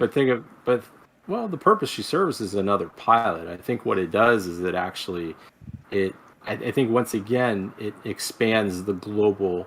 It shows the global reach of the problem that we have. It's not just confined to three. I mean, right. And yeah, I think she's a little in the beginning because we're just not used to it, because we're coming from a previous movie where everything was kind of the same. I mean, except for some of the stuff at the end with Kaoru, but we had met Kaoru before. She shakes things up. I dig that. It's just that she's maybe a little too eccentric at times, but they mellow her out as the series goes along. So it's just a momentary gripe for me. Other than that, I enjoyed the second movie quite a bit. Chris? So, funny y'all mentioned Mari, because, for the record, I love Maya Sakamoto. Been a big fan of her work ever since Escaflowne. She's a great voice actor and an amazing singer, as we all know. But I do not like Mari at all. She's this kind of pointless, booby fan service character. She just does not bring anything to the table. She takes away screen time from core cast, and even just all the way through the end, like I just don't feel that she was necessary to the story at all, and I just don't think that it was necessary to include her in anything really. Yeah, it seems like a last minute addition, but they figure a way to work her in later, as far as I'm concerned. But yeah, it took me a while to get used to her and to grow an affinity for her, because she just seemed just way out there. Like I don't dislike as far as she's way too happy. Yeah. I think that I think that's the issue, is because we have all these other traumatized pilots. Yeah, She seems like she like jumped universes from the wrong anime. Yeah. And just ended up in like the wrong part of the multiverse. It's almost like she's a fan service character that's been inserted into the. No, I'm sorry, the fan service, but a fanfic character that's been inserted into the story. Let alone, because I don't hate Asuka. Asuka gets on my nerves sometimes, but I understand where she's coming from because she's had a fucked up upbringing, and of course, if you've never seen the show before, you don't know this. But I'm going in preloaded with that information. So for me, it's like, yeah, I know what's eating at you, and I know that you put up a front, but you know, it is what it is. But Mari is like, she's just an enigma, but too much of an enigma for me, and so it took me time, and so that's all I'll say.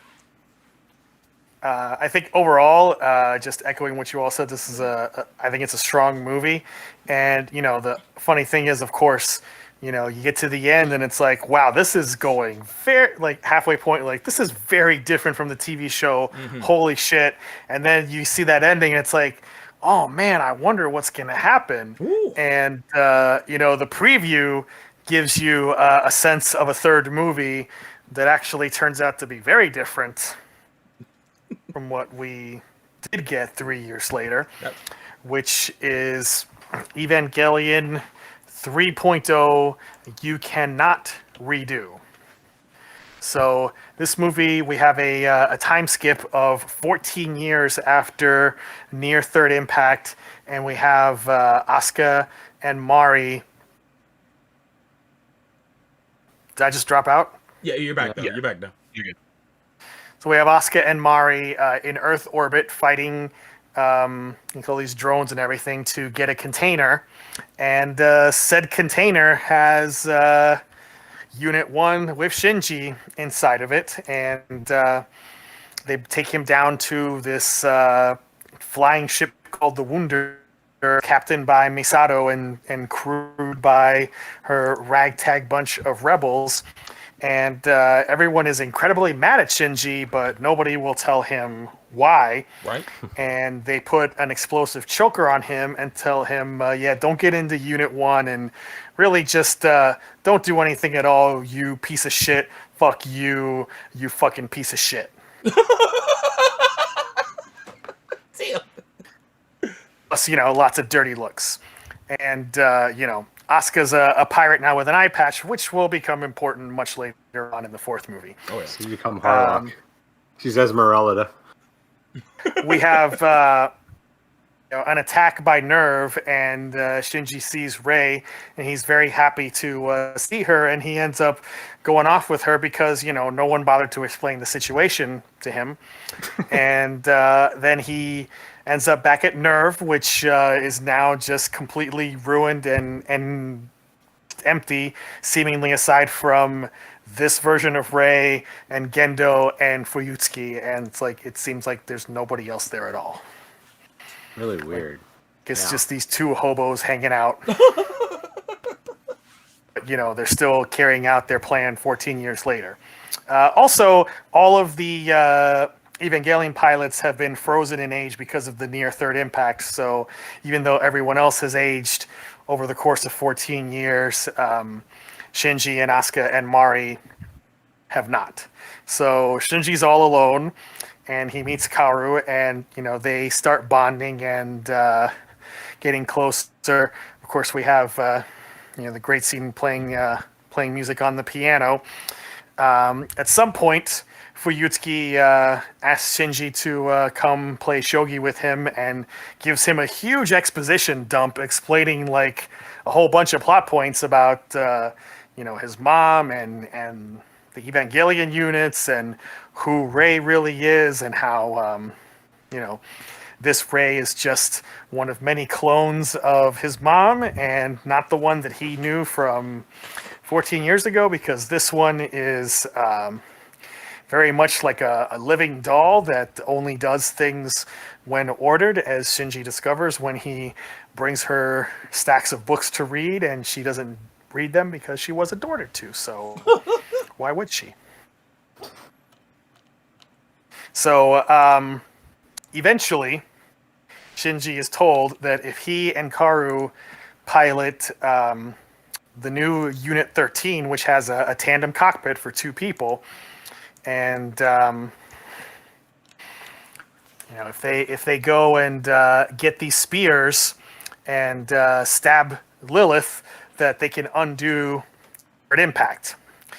But right as they're about to do it, Karu realizes that something is wrong, but Shinji proceeds anyway and almost starts setting off a 4th impact. Ooh.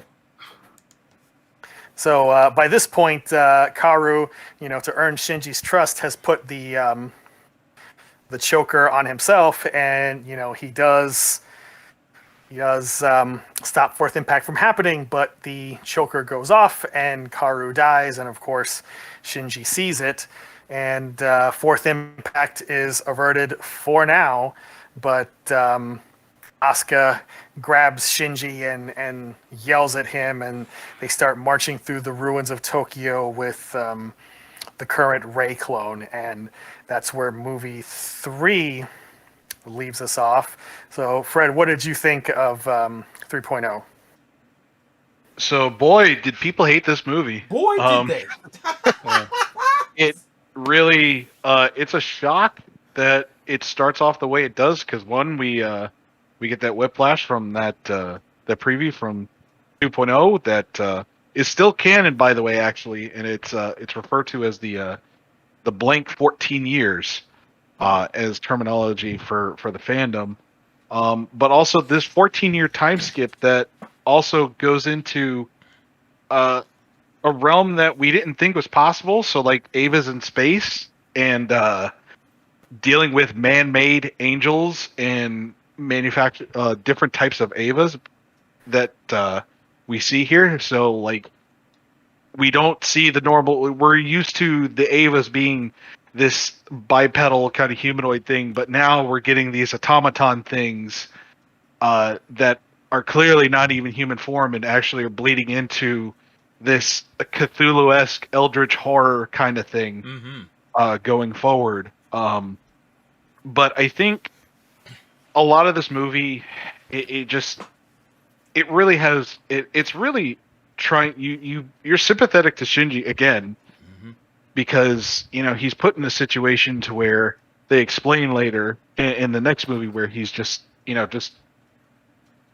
ripped apart because of something he didn't think would happen. Again, he's thrown into the situation to where he's trying to do a good thing, and in a roundabout way, thanks to Dad, he with no knowledge whatsoever, he almost ends the world again.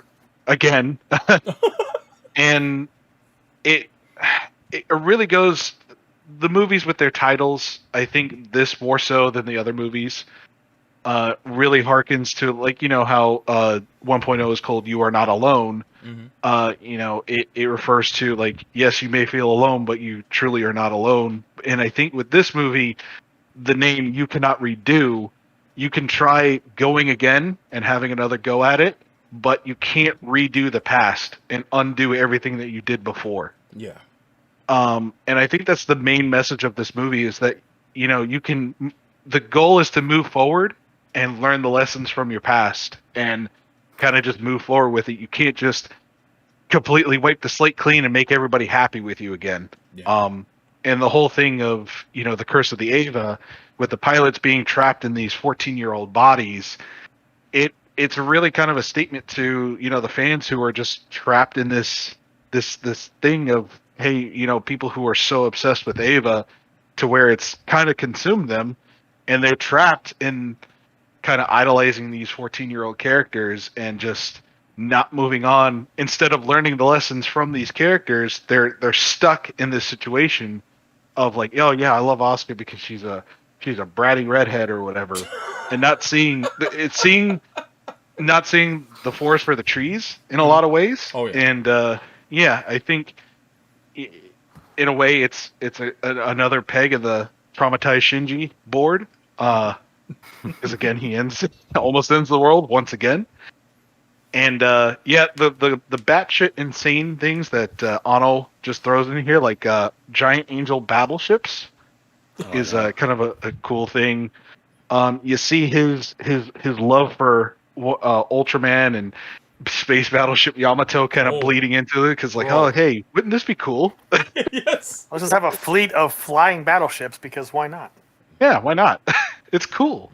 And we'll somehow tie it into lore, but we'll get, I'll talk about that later, as Anna would put it, because he just makes this shit up as it goes.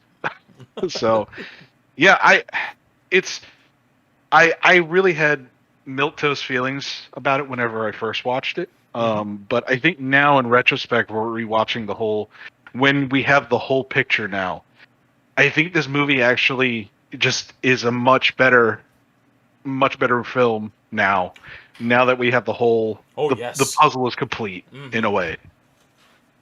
But that's my thoughts. Silbro, what did you think of 3.0? Just jumping off of what Fred said, Fred, you took the words right out of my mouth. This fits in so well when you look at the whole picture. But the movie's meant to be disorienting when you watch it, because you're on the other side of this upside down situation. You're with Shinji in the driver's seat the entire film, and he's disoriented, you're disoriented, we're learning about the world together at the same time, and it's like, wait a minute, Nerve's the bad guy? Yo, what? Yo, what the fuck happened in these 14 years? They always were. Yeah, but they always were. But now, key characters are working actively against him. And of course, you want to side with Misato in them, but it's like, well, what's on the other side of this? What's the game plan now for Gendo? We know it's not good, but I like to still know. And Shinji gets to get both sides of the argument. Misato made a huge mistake by not giving him the entire dossier. From jump, it's like this and this happened. This caused this. Your father's doing this. No, they decided to be fucking cute and not fucking tell him everything. And it's like, yo, tell him everything he needs to fucking know so he can comprehend what the hell's going on. They were pissing me the fuck off. So when he left with Ray in the movie, it's like, good for him. Let him get the information, make his own decision.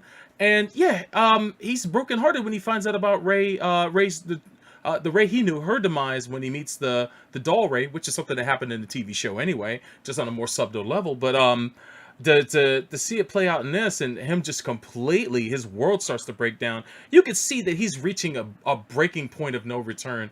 And the question is, will he be able to bounce back from that? And this whole movie is just the build up to that in general. But what I love about this movie the most, and why I really enjoyed this film, is Kaoru. Kaoru, they do so much justice by this character. He is, bar none, now one of my top favorite characters in this series. Just from his depiction, how him and Shinji get along, finding out more about him. The fact that he's just straight up and tells Shinji the truth. Fuyutsuki too. Fuyutsuki, it was cool when he sat him down to play shogi and it's like, surprised him with all this shit. It's like, damn, you blindsided him with this shit, but it's something the kid needed to know. So that's cool, that you tell him everything there. But, this psychologically is easily the best film of the bunch when it comes to just taking the time to develop the characters, especially Shinji here. I gotta give it to Sagasu again. You can hear hints of his influence from Godzilla in his score. You can hear hints of his influence from Ultraman in his score in this more than ever. When he plays it, and from and Yamato too. When you listen to some of the nods he has in his score writing, especially in the scenes with the Wonder doing its thing, it's like, man, I'm feeling like I'm watching Battleship Yamato right now, or I'm watching our Ultraman right now. It's kind of cool that he's such a student of old school anime scores, especially from the 70s, man. He definitely, it helps to accentuate this. Fred, you were gonna say something? Sugizu got a little bit of a flack for reusing some Evangelion tracks in Shin Godzilla, because Shin Godzilla appeared after this, since this was in 2012. Oh, and wow. Shin was in 2016. Yeah. And famously, which is one of the main piano pieces that's utilized in this movie, is actually reused and rescored again for Shin Godzilla for the scene after the atomic breath scene, where you see the satellite overview of Tokyo just being a melted pit. Ooh. And famously plays, which is a very fitting song. And just not to hijack your thoughts, no, by all means. His approach with this was using pianos as a core theme of his music, and his apparatus was just to kind of make it sound like it's two people playing a piano at the same time, Wow. which goes into him and Karu's relationship going further. Yes. And I think that touch and that artistic flair that he did, it really helps kind of breathe more into the score. Absolutely. And you reminded me, one of the things I forgot to mention about the second movie that I was sad to see not be there is the Dance Like You Want to Win episode. As silly as that was, I always liked that episode of the show, and I was hoping to see it adapted in the movie, but I in retrospect, it wouldn't really fit in. But it took an element of that, which was both first Shinji and Kaoru playing the piano together, and then having to pilot the Unit 13 together.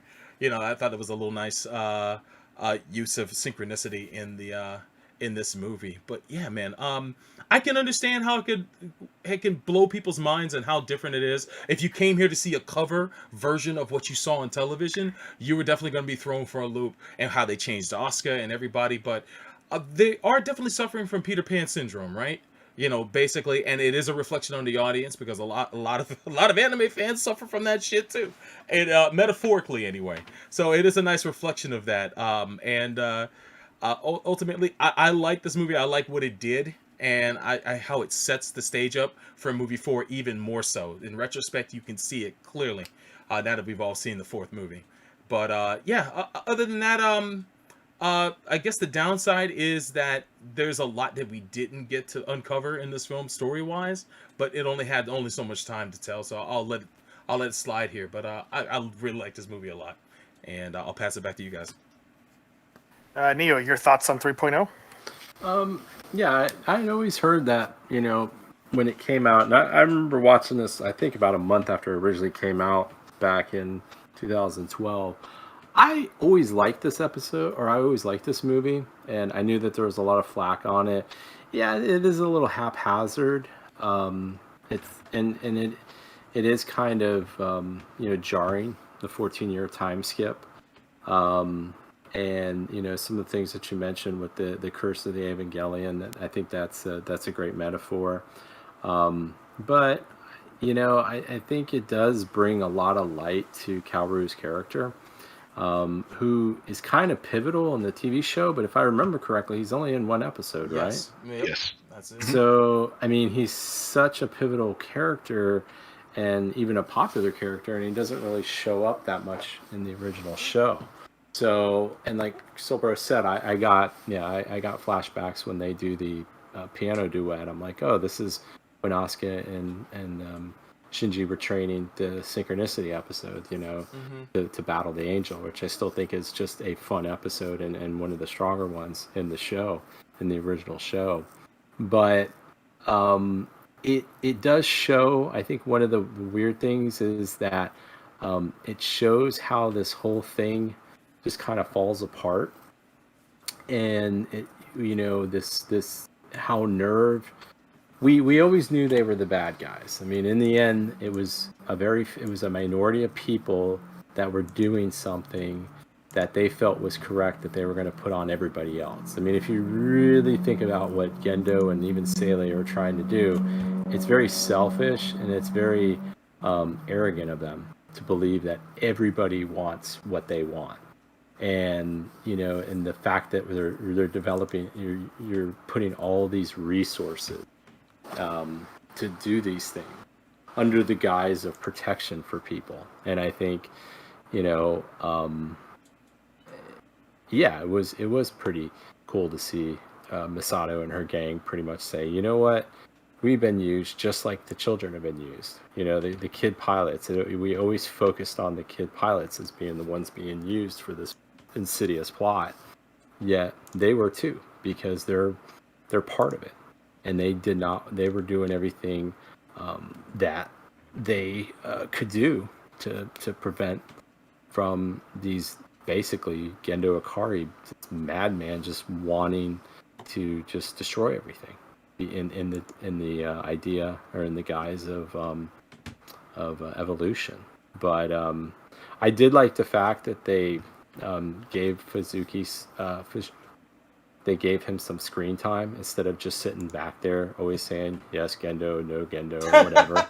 I mean, is that a good idea for that Gendo? And then just be quiet. Like it's all happening among in accordance of our plans, Gendo. You know, up until then, you don't see much, and you get to see that, you know, because you always wonder, why is this older guy that seems to have his head on straight following this crazy person?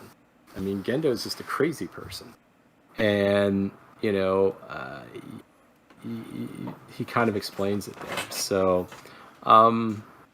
it's the shortest of the movies. I think that's what makes you feel like there should be more, and it feels like some things were kind of left hanging, or it could have been one of those situations where it's like, could have added maybe a 10 or 15 more extra minutes. Maybe that might kind of help with some things, but you know, I think, as you say, once you get into the last movie and you see everything in totality, you know, the purpose of this movie is more as a bridge between movie 2 and movie 4, more than anything. So, but back to you, Chris.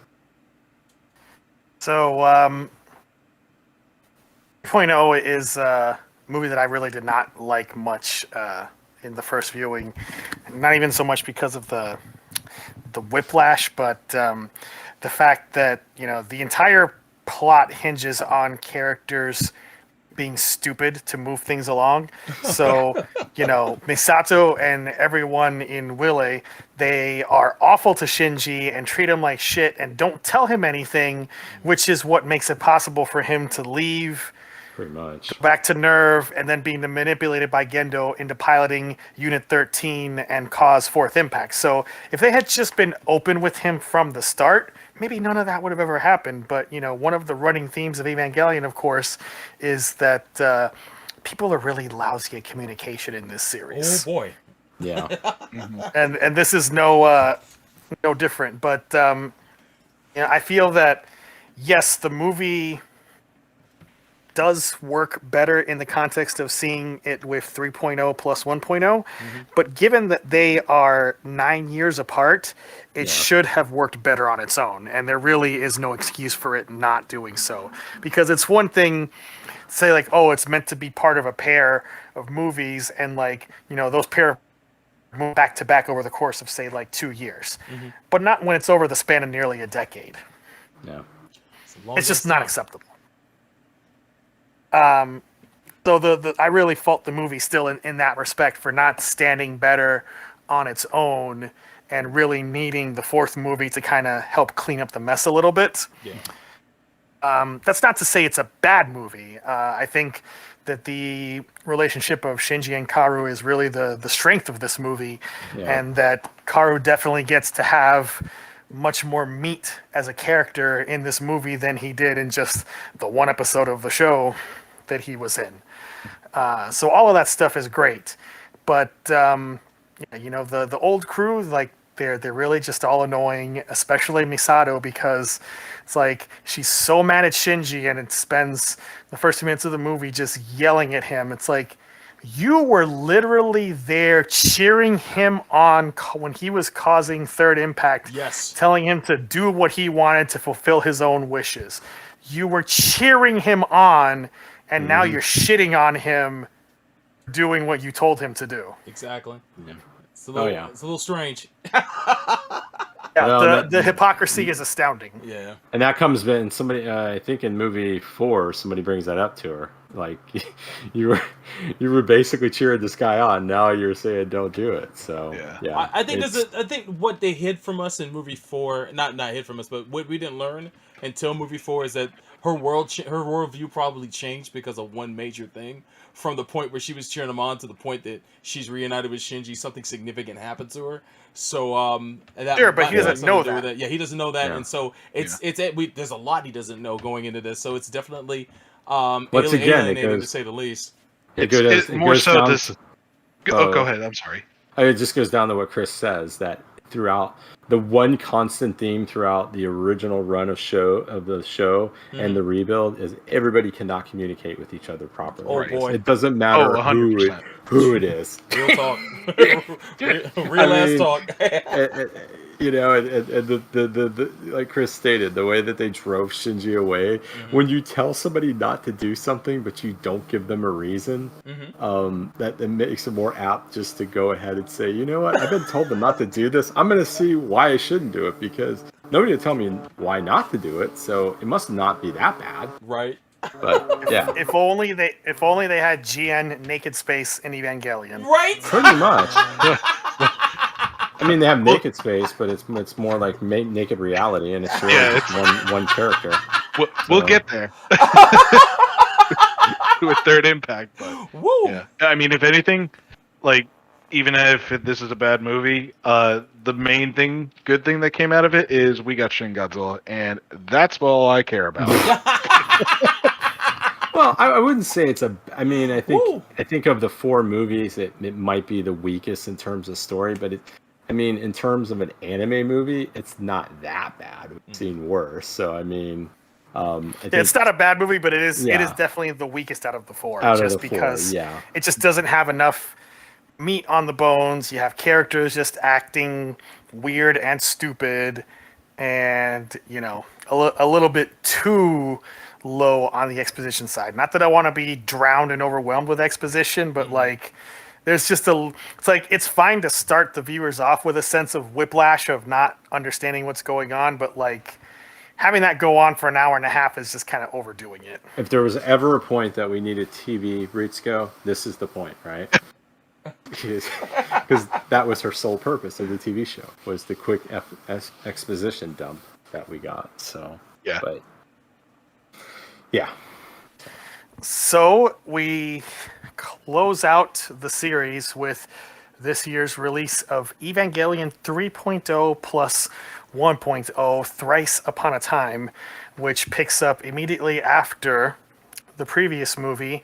And on the outskirts of Tokyo 3, Shinji and everyone, they go to a town. I'm sorry, let me start over. We have big crazy battle in Paris to restore the city to its pre-impact and de-redify it so they can access a secret cache of nerve equipment from a nerve base. Then we go back to Tokyo, and on the outskirts of the city, Shinji and Asuka and Rei have met up with some old friends who are living in a village that's been reclaimed thanks to Willay's restoration technology.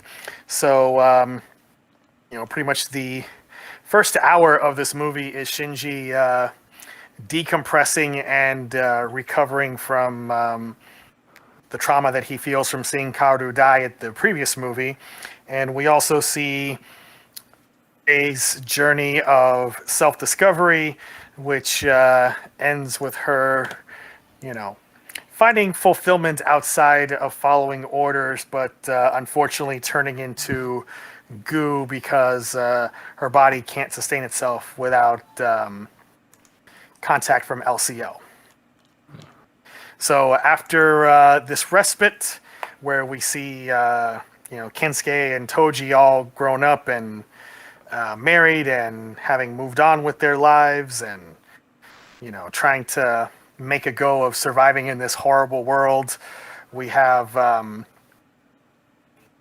Wunder heading to Antarctica, where Second Impact happened, because Gendo, who has now become more than a human by using the key of Nebuchadnezzar, is going to start Fourth Impact. And I'm going to not even bother trying to explain most of what happens next, because the last hour and a half of the movie is really fucking weird. But Asuka comes out into the battlefield again and removes that eye patch, revealing the angel that got merged with her during the second movie. And then that angel takes over Unit 2, which then gets crunched by Unit 13 and starts all the bad things happening in all the pretty swirly colors. And then all of the flying nondescript shapes of humans coming at you for a long time. And just more really weird shit happens until in whatever this headspace is, Shinji finally gets a window into Gendo's trauma and finally has an understanding of his father and can communicate with him and with lots of other people and kind of set things right. And we finally see the confirmation of the theory that these movies aren't simply just a remake, but are literally a redo of a repeating cycle that has gone on time and time again from the original TV series to who knows how many incarnations up until now. And Shinji initiates a neon genesis that resets and restores the world and gives quite a lot of people a happy ending. So, there is a lot to unpack with this movie, and obviously there's a lot that was going on that last hour and a half that I wasn't even going to try to do justice to. So, Neo, what are your thoughts on 3.0 plus 1.0? Well, I guess Anno, during this time between movie 3 and movie 4, he probably watched Battlestar Galactica. I got to think of that. Like, it's happened before, it'll happen again, but just in a different way. And Shinji's finally like, no, you know what? I'm going to break this cycle. But, there's a lot to go on here. And you kind of get confirmation with the idea when Shinji and Gendo kind of have that weird battle between Unit 1 and Unit 13, and you start seeing scenes, set pieces from the TV show. They're fighting in like the school classroom and just Misato's apartment, just weird things. And then of course, early Godzilla Tokyo. And so you get confirmation that the reason why Gendo doesn't like Shinji as much, because basically Gendo was Shinji at one point, and actually maybe a little worse, because Gendo never really stood up to anything until after Yuki died. Shinji and he did that after he had somebody to lean on. Shinji, stands up and really doesn't have anybody to lean on during that time. So, I mean, that's interesting. When Asuka took off the eye patch, I'm like, whoa, wait, I started shouting. I'm like, wait, is she gonna just command them all to kill themselves now? She's got the Gias. When are we having a cross promotion here? I was like, wait, what? And then of course she pulls out the angel, and it's like, and I hate to be this way, but I'm like, wouldn't people notice this with all this sophisticated equipment that they have, and they're always detecting the angel? Wouldn't they somehow be able to detect the dormant angel in her eye? Well, they knew, they know full and well that she's like part angel in a way. It's just she's changed. She's got the choker on her just in case. She goes like full angel. That they could blow her head off if need be. Yeah, and finding out about her that she's a clone. It kind of makes sense. It really kind of solidifies everything. It's like, okay, she survived. There's this purpose of her that she, why does she keep doing what she's doing? In the end, because it's like she seems to really have no breaking point. And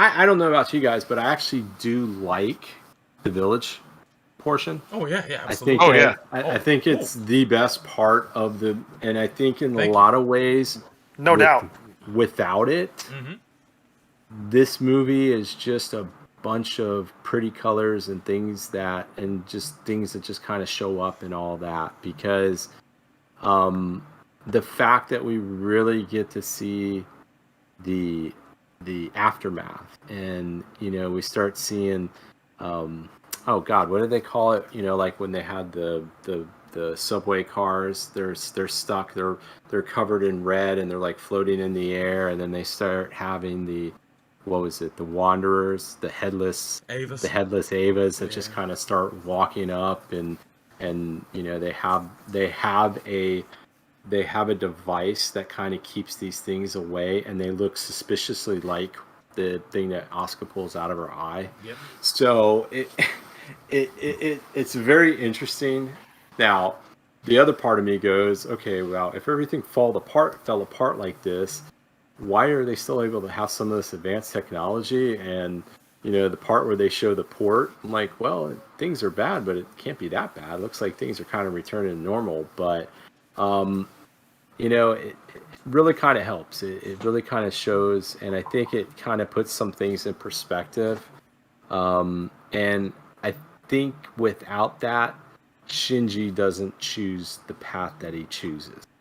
And, you know, I think like we've always said before, he always gets harsh treatment and everything. But I think, you know, this movie and along with the other three movies, you really get to see a more likable character. In the end, he chooses probably the best path. Is it the right path? I don't know if that, but I think in the end it's the best path because, you know, he's at the train station and on one side he's sitting there and on the other one, you see all the other characters. You see that everybody gets a happy ending.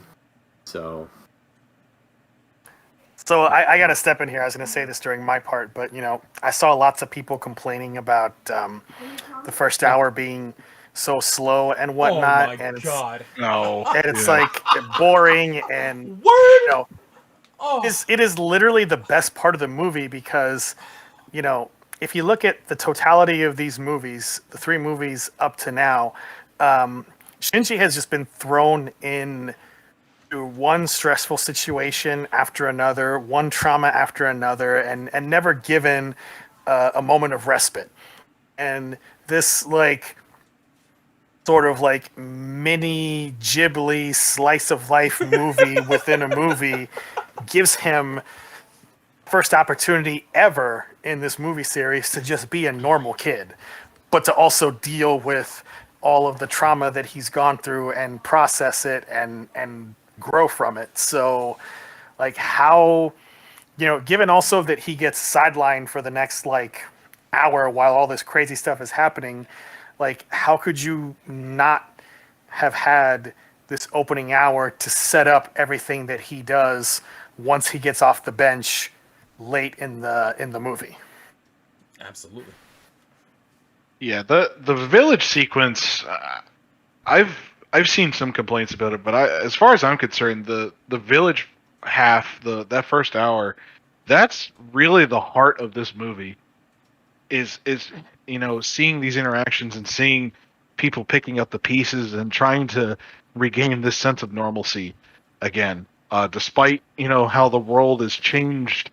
You know, people still continue living on and having a life, and you know, forming relationships and stuff like that, and seeing Ray, who I'm sorry, but has the characteristics of a wooden board, and a lot of, and seeing her kind of like learning about the world, and absolutely an adorable sequence of her bonding with Hikari and Toji's child. Yeah, and yeah, it's that whole. I think that first hour is just a beautiful sequence. I think, but. And aside from Shinji's growth, just seeing this like mini arc come to a conclusion of this Rey clone's journey of self-discovery, of you know working in the rice fields with all these ladies, and you know wearing different clothes, and you know doing things for fun and not just because they're orders, and you know her you know going beyond her programming, so to speak, as just this clone that was meant to serve the purpose that Gendo wanted, and she became her own thing. She became an actual person, and then, you know, sadly she turned into goop. But the journey was still worthwhile,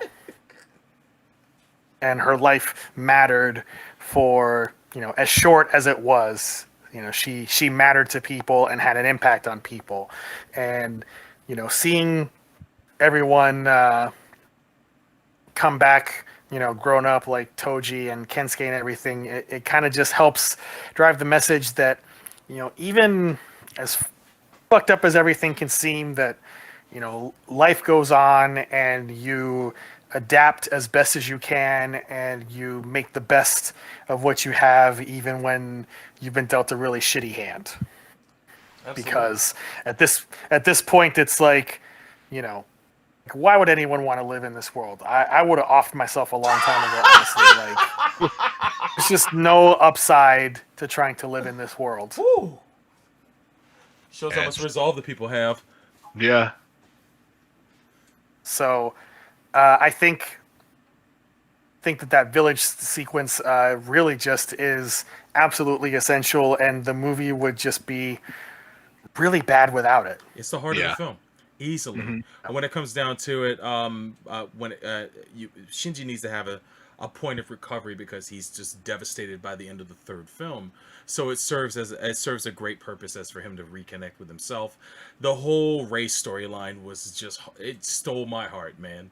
It was cool to see her find her own volition, only to know that the clock was ticking for her as well. And then that goodbye scene, you figure would devastate Shinji even more, but it kind of helps to snap him completely back on track. And I love that for it. I love that her sacrifice wasn't in vain. I mean, even though, you know, her sacrifice was staying in that village and not going back to Nerve, right?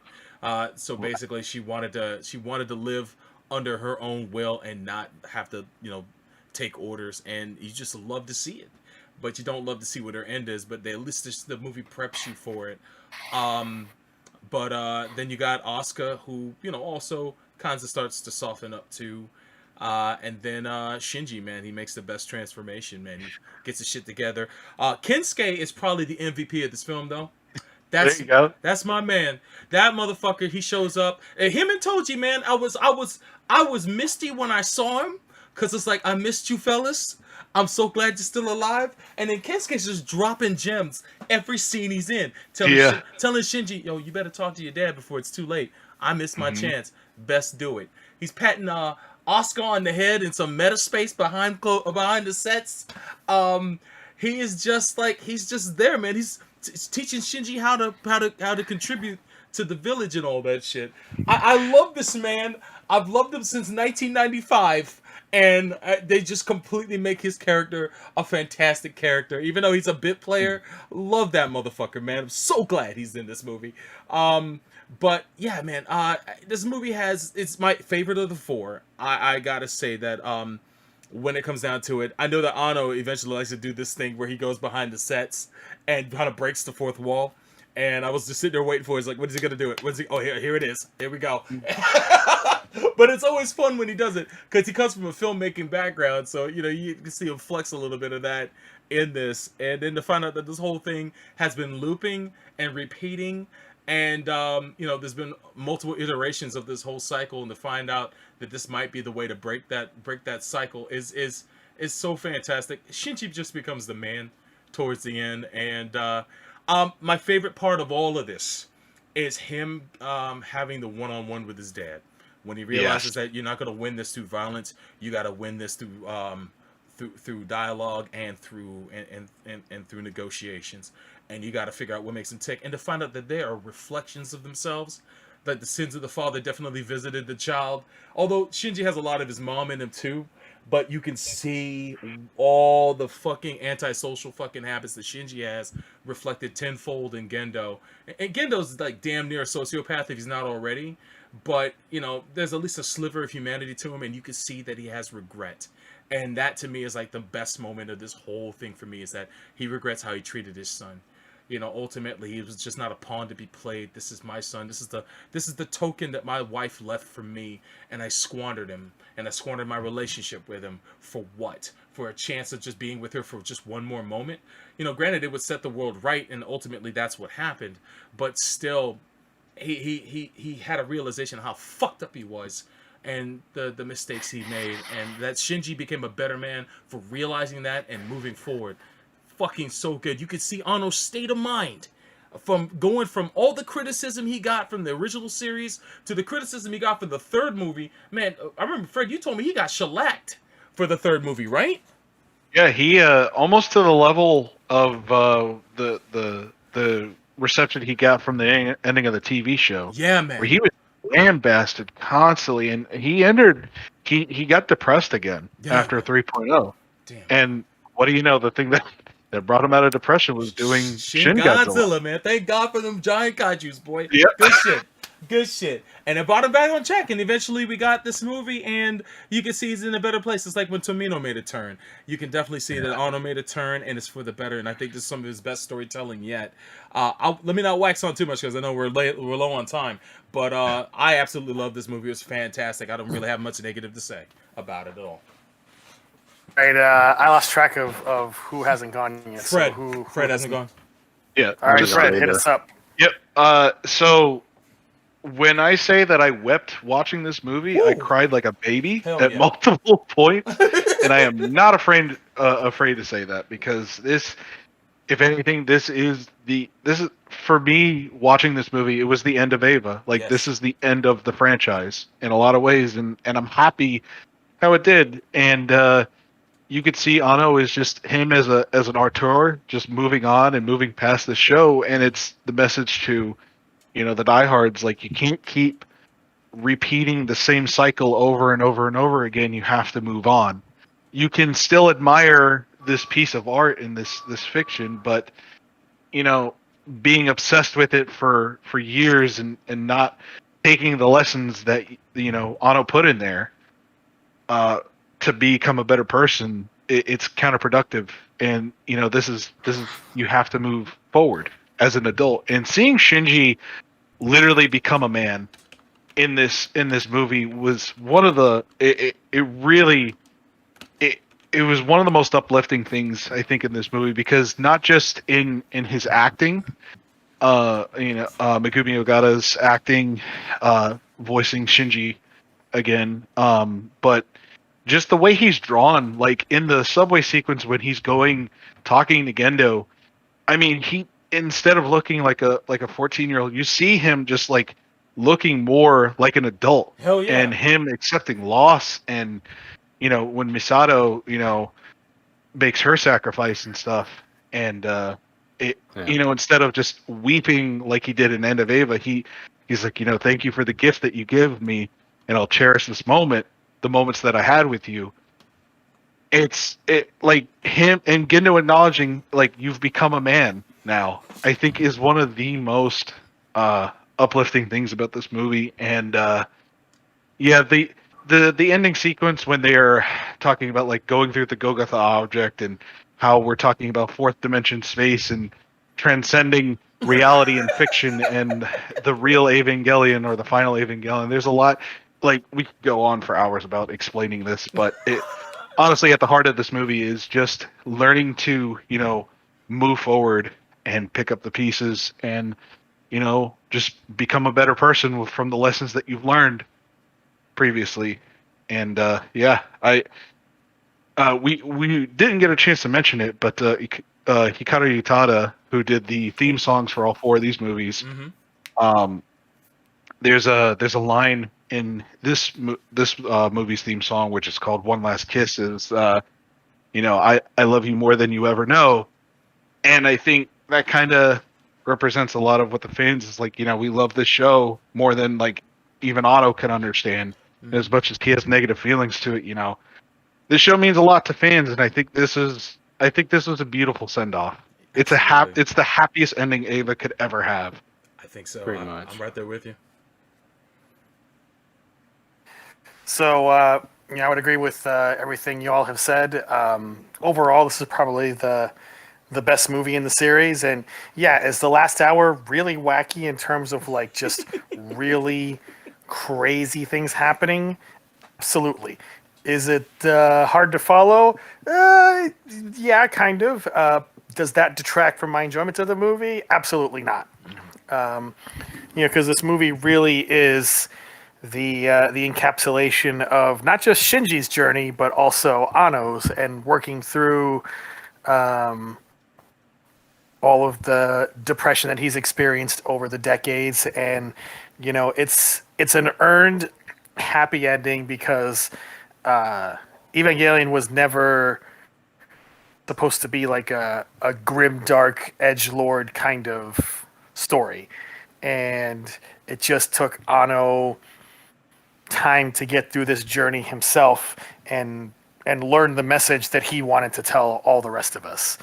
And if your life is in tatters because you've been through shit, you take those pieces and you rebuild, pun intended, and you make things better and you break the cycle, because doing the same things over and over again and expecting different results never works. And that's the whole point of the revelation of the endless rows of Kaorus all experiencing this cycle who knows how many times, and breaking past that, and Shinji having this breakthrough of communicating with his father and reaching an understanding. And it kind of harkens back to the optimism from the end of Mobile Suit Gundam that was not followed by the sequels of that. If people could truly understand each other, then the world could be a better place. And in this instance, in this finale, that did happen.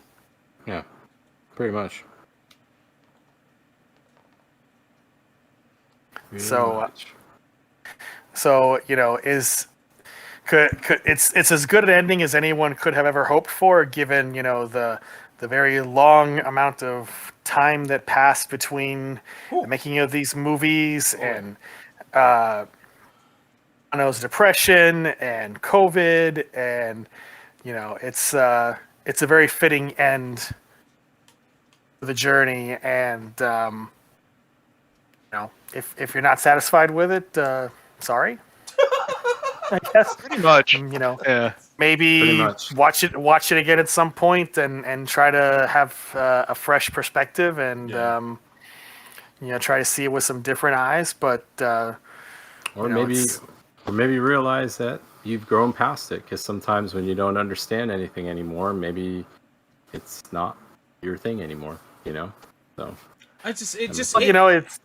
Oh, go ahead. It demonstrates that people change and things change. Like when I first saw Evangelion, I was 18. Oh, wow. So I was much closer Shinji's age than I am now. Yeah. So looking at it with the eyes that I have now is a very different experience than back then. Yeah. And just the way my worldview has changed over 23 years between when I started and where I am now.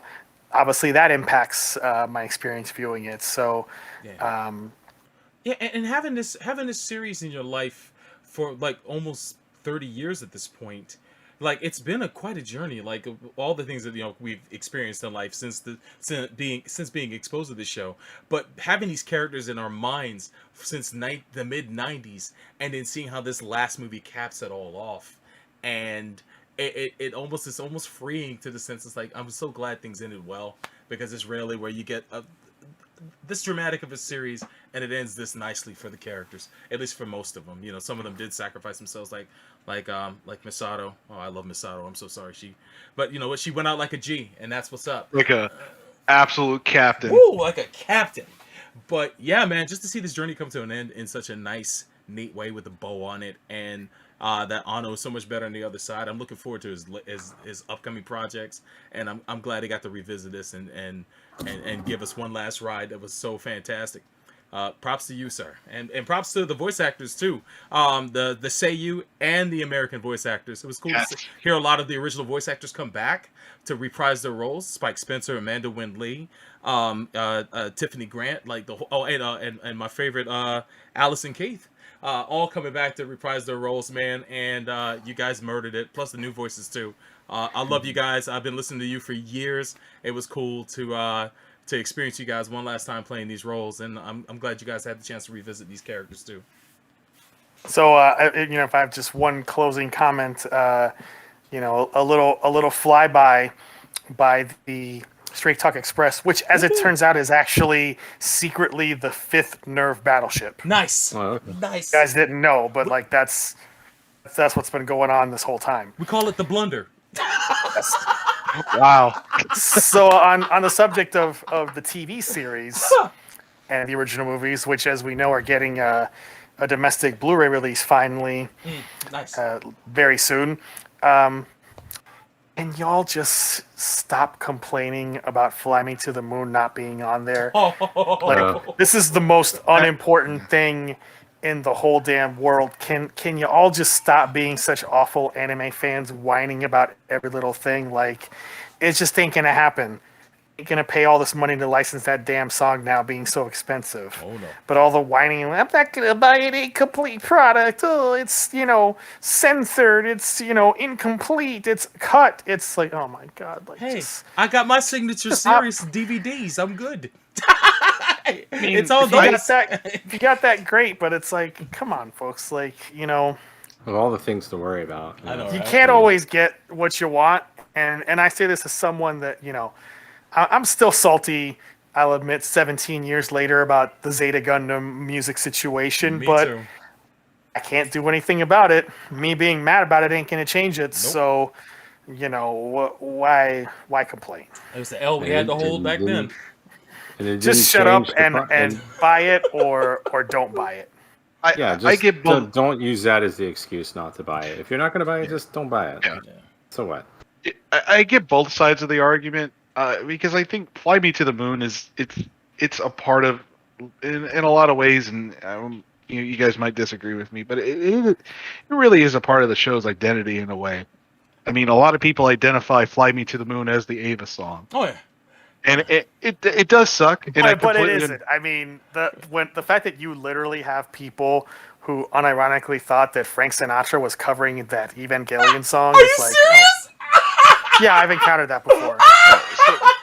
But still, that goes back to my point: is people think it's the Ava song in a lot of ways, Yeah. and I get them not using it because of the licensing. Like 100%. Will I still buy this? Yeah, absolutely. But it does, for me at least, it does suck that. Sucks, but like, is it literally the worst thing in the world? No. Oh, Evangelion is way more than just one stupid little cover as the ending sequence, and if you're going to complain that like the whole experience is ruined by this one freaking song and it's 25 other minor variations not being on there, like you're just really missing the point, I think. Yo, these cats as a viewer. And it's not censorship because it's not taking anything out. It's a rights issue, and they would complain if you kept in Fly Me to the Moon and the price of the Blu-rays goes up $40 because of it. They would complain about that. So it's actually a no-win. It's the Kobayashi Maru. It's the no-win scenario. It really is. These cats are crying about Cry Me to the Moon not being in this movie, or sorry, being in the show's re-release, but they can't name 5 Frank Sinatra songs. Don't even talk. Don't even open your mouth. I mean, that's not a Frank Sinatra song either. Yo, it's not. But he made it. But he made it famous. So that's for damn sure. But the fact is, it's like, bro, it's not gonna end the world. As Chris said, when Zeta Gundam came out, we didn't have either of the theme songs for that show, and those songs are bangers. But they did put in some pretty cool instrumentals that were already on the score anyway. So we may do. Part of me, of course, would like to own those and love to own a new version of Ava on Blu-ray with Fly Me to the Moon, because this just happens to be one of my favorite Sinatra songs, period. Our song by Sinatra, even though he didn't do it in the show. But at the end of the day, it doesn't take away from the story. The story of the show, all the other things that make it cool are still going to be there. Like, if you have that much of a problem with it, just listen to the song on your own volition. Fuck. It's not that they're just complaining. It's just it's a convenient excuse. Yeah, it really not is. to buy it. It absolutely I mean that's all it is, because it's like I said, you could have included it, and it would even if it would have added $10 or $20 more to the Blu-ray release. Let's just say that was the they would complain about that, and they'd say, I'm not going to buy it because it should be $30 and it's $50, and the reason why it is because The problem is it's the squeaky wheel syndrome. all Too often we pay attention to the squeaky wheel, and they're not the majority anyway. Nope. No. So you just ignore them and move on. And quite frankly, if they don't want to get it, then don't get it. Nobody's forcing you. It's a free world. And by the way, learn the meaning of the words that you use. That's not censorship. That's called the rights issue, dumbasses. Exactly. I mean, You know, seriously. and to end on a positive note, you know, if you like the TV series and Support you it. don't care about Fly Me to the Moon, buy the Blu-ray. If you like the movies, watch them on Amazon Prime, and if they presumably get re-released someday, not by Funimation, I would imagine, buy those too. Yeah. There you go. Problem solved. But I'll turn it back to you, Neo, to close us out. Well, we want to do ratings on the. Oh, yes. The movies or as a whole? As How a do you whole, want to do I'd it? say as a whole. Yeah. As a whole. So, Fred, why don't you give us your ratings of the series overall? I would probably, mostly because of this last movie, before I would have probably given it kind of like a 4. But I would say this is I think this is a 5 raging Shinjis out of 5. I think this is, especially with that last movie and the meaning behind this entire rebuild series. I think this is a hallmark of just Mecha and in general. And I really love these movies a lot. If you couldn't tell. All right, Neo. I'm not going to be that generous, but I will still give it a pretty good score. I'm gonna have to give it 4.5. Gosh, what can I do? Wannabe Gia size out of 5. So still thought we were gonna get Gias there. So Sobro. I gotta say, man, I've enjoyed the ride, man. I'm gonna give this 4.5 Chekhov's Walkmans out of 5, and when it comes down to it, man. Speaking of cassettes, somewhat related and not related is that there's a great additional feature on Amazon Prime for these for Evangelion in general, a 2-part documentary on Anno and the behind the scenes of the production of the final film. People should definitely check that out. Also, Yes. a one-on-one with Anno and another director speaking about just basically their careers in general. Also on Amazon Prime, so if you got that, you should check that out too. In the documentary, I only got to watch the first half of the first episode. There's a little highlight for something called Cassette Girl, which I guess was shown at an anime convention. An animators convention they have in Japan almost every year.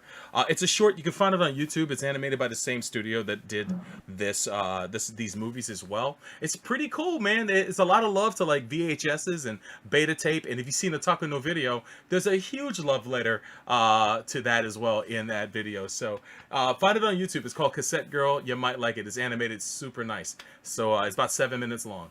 But other than that, I'll pass it back to you guys. Chris, I'll toss this one 4.5 rice patty fields out of 5. There you go, man. There you go. Plant them seeds, pick them potatoes. Nice, good stuff. All right, so yeah, thank you, Fred, for joining us, and thank you everybody else for joining us. We just went over the rebuild of Evangelion movies. A 14-year undertaking. Solbro, any quick tweets that we can do or anything there? Yeah, okay. I showed some earlier, and I talked about the behind the scenes stuff. But the last tweet I'll put out here was shared to us by way of the Black Cat. I just want to give notice to people who enjoy Gundam Versus that a tournament's coming up. Hella Brett on Twitter is running a tournament for Gundam Extreme Versus Maxi Boost On as part of the Vortex Gallery. It's a big anime fighting game competition that used to be called Anime Evo, as part of Evo. That's going to be happening on September 26th at 3 p.m. Pacific over on twitch.tv/thebrett. You can register now. The tweet, if I was to pull it up on the damn screen, is right here. I will retweet it. It'll be on the Gundam at MAHQ Twitter if you guys want to go there and register for that. If you guys enjoy the game, definitely check that out. And tell Brett that we sent you. And other than that, make sure to check out mahq.net. That's the Mecha and Anime headquarters. Don't sleep. Go there. Hit the favorites button. Check out the content, man. Gundam.podbean.com is where you can find the audio podcast. MAHQ1 is the group on Facebook. Mechatalk.net. You can go there and post and become part of the conversation. For Mecha Anime in general, it's the official forums of MAHQ.net. Follow us on Twitter at MAHQ.net and at Gundam at MAHQ. Find us on iTunes, just search for Gundam, and make sure to subscribe to us on youtube.com/Gundam at MAHQ and twitch.tv/FightersReady. If you can hit the thumbs up for this video, subscribe to us on YouTube. We're getting close to our goal of 1,000 subscribers, and it would definitely help us out if you did. So thank you so much for doing so. Back to you guys. All right. Well, thank you, everybody, and we'll be back in a few weeks with another episode of Gundam and MAHQ. Talk to you guys later.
Do you think Earth has the greatest culture?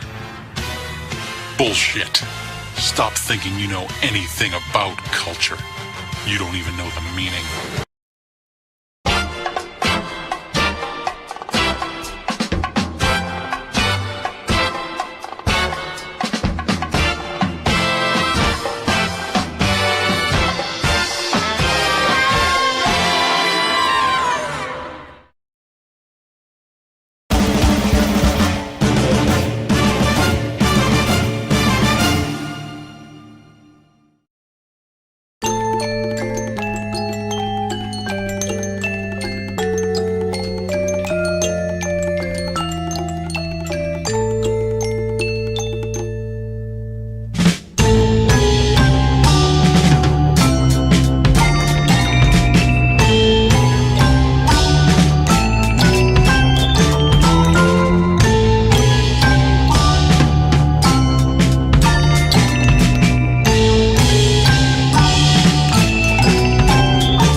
It's a very big, epic sci-fi movie. This isn't a movie with a bunch of lines running around the page. We're not giving feet to the geometric shapes. Schnepp, are you excited for a Tetris movie? Don't lie now. I like shapes. I like moving shapes around and fitting them into other shapes. But that's not a movie, all right?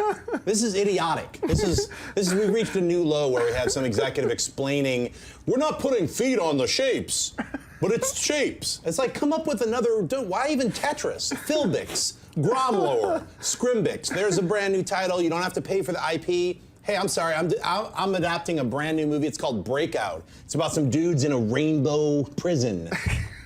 It's like, come on. Game over, yeah! Dennis, they're not putting feet on the shapes.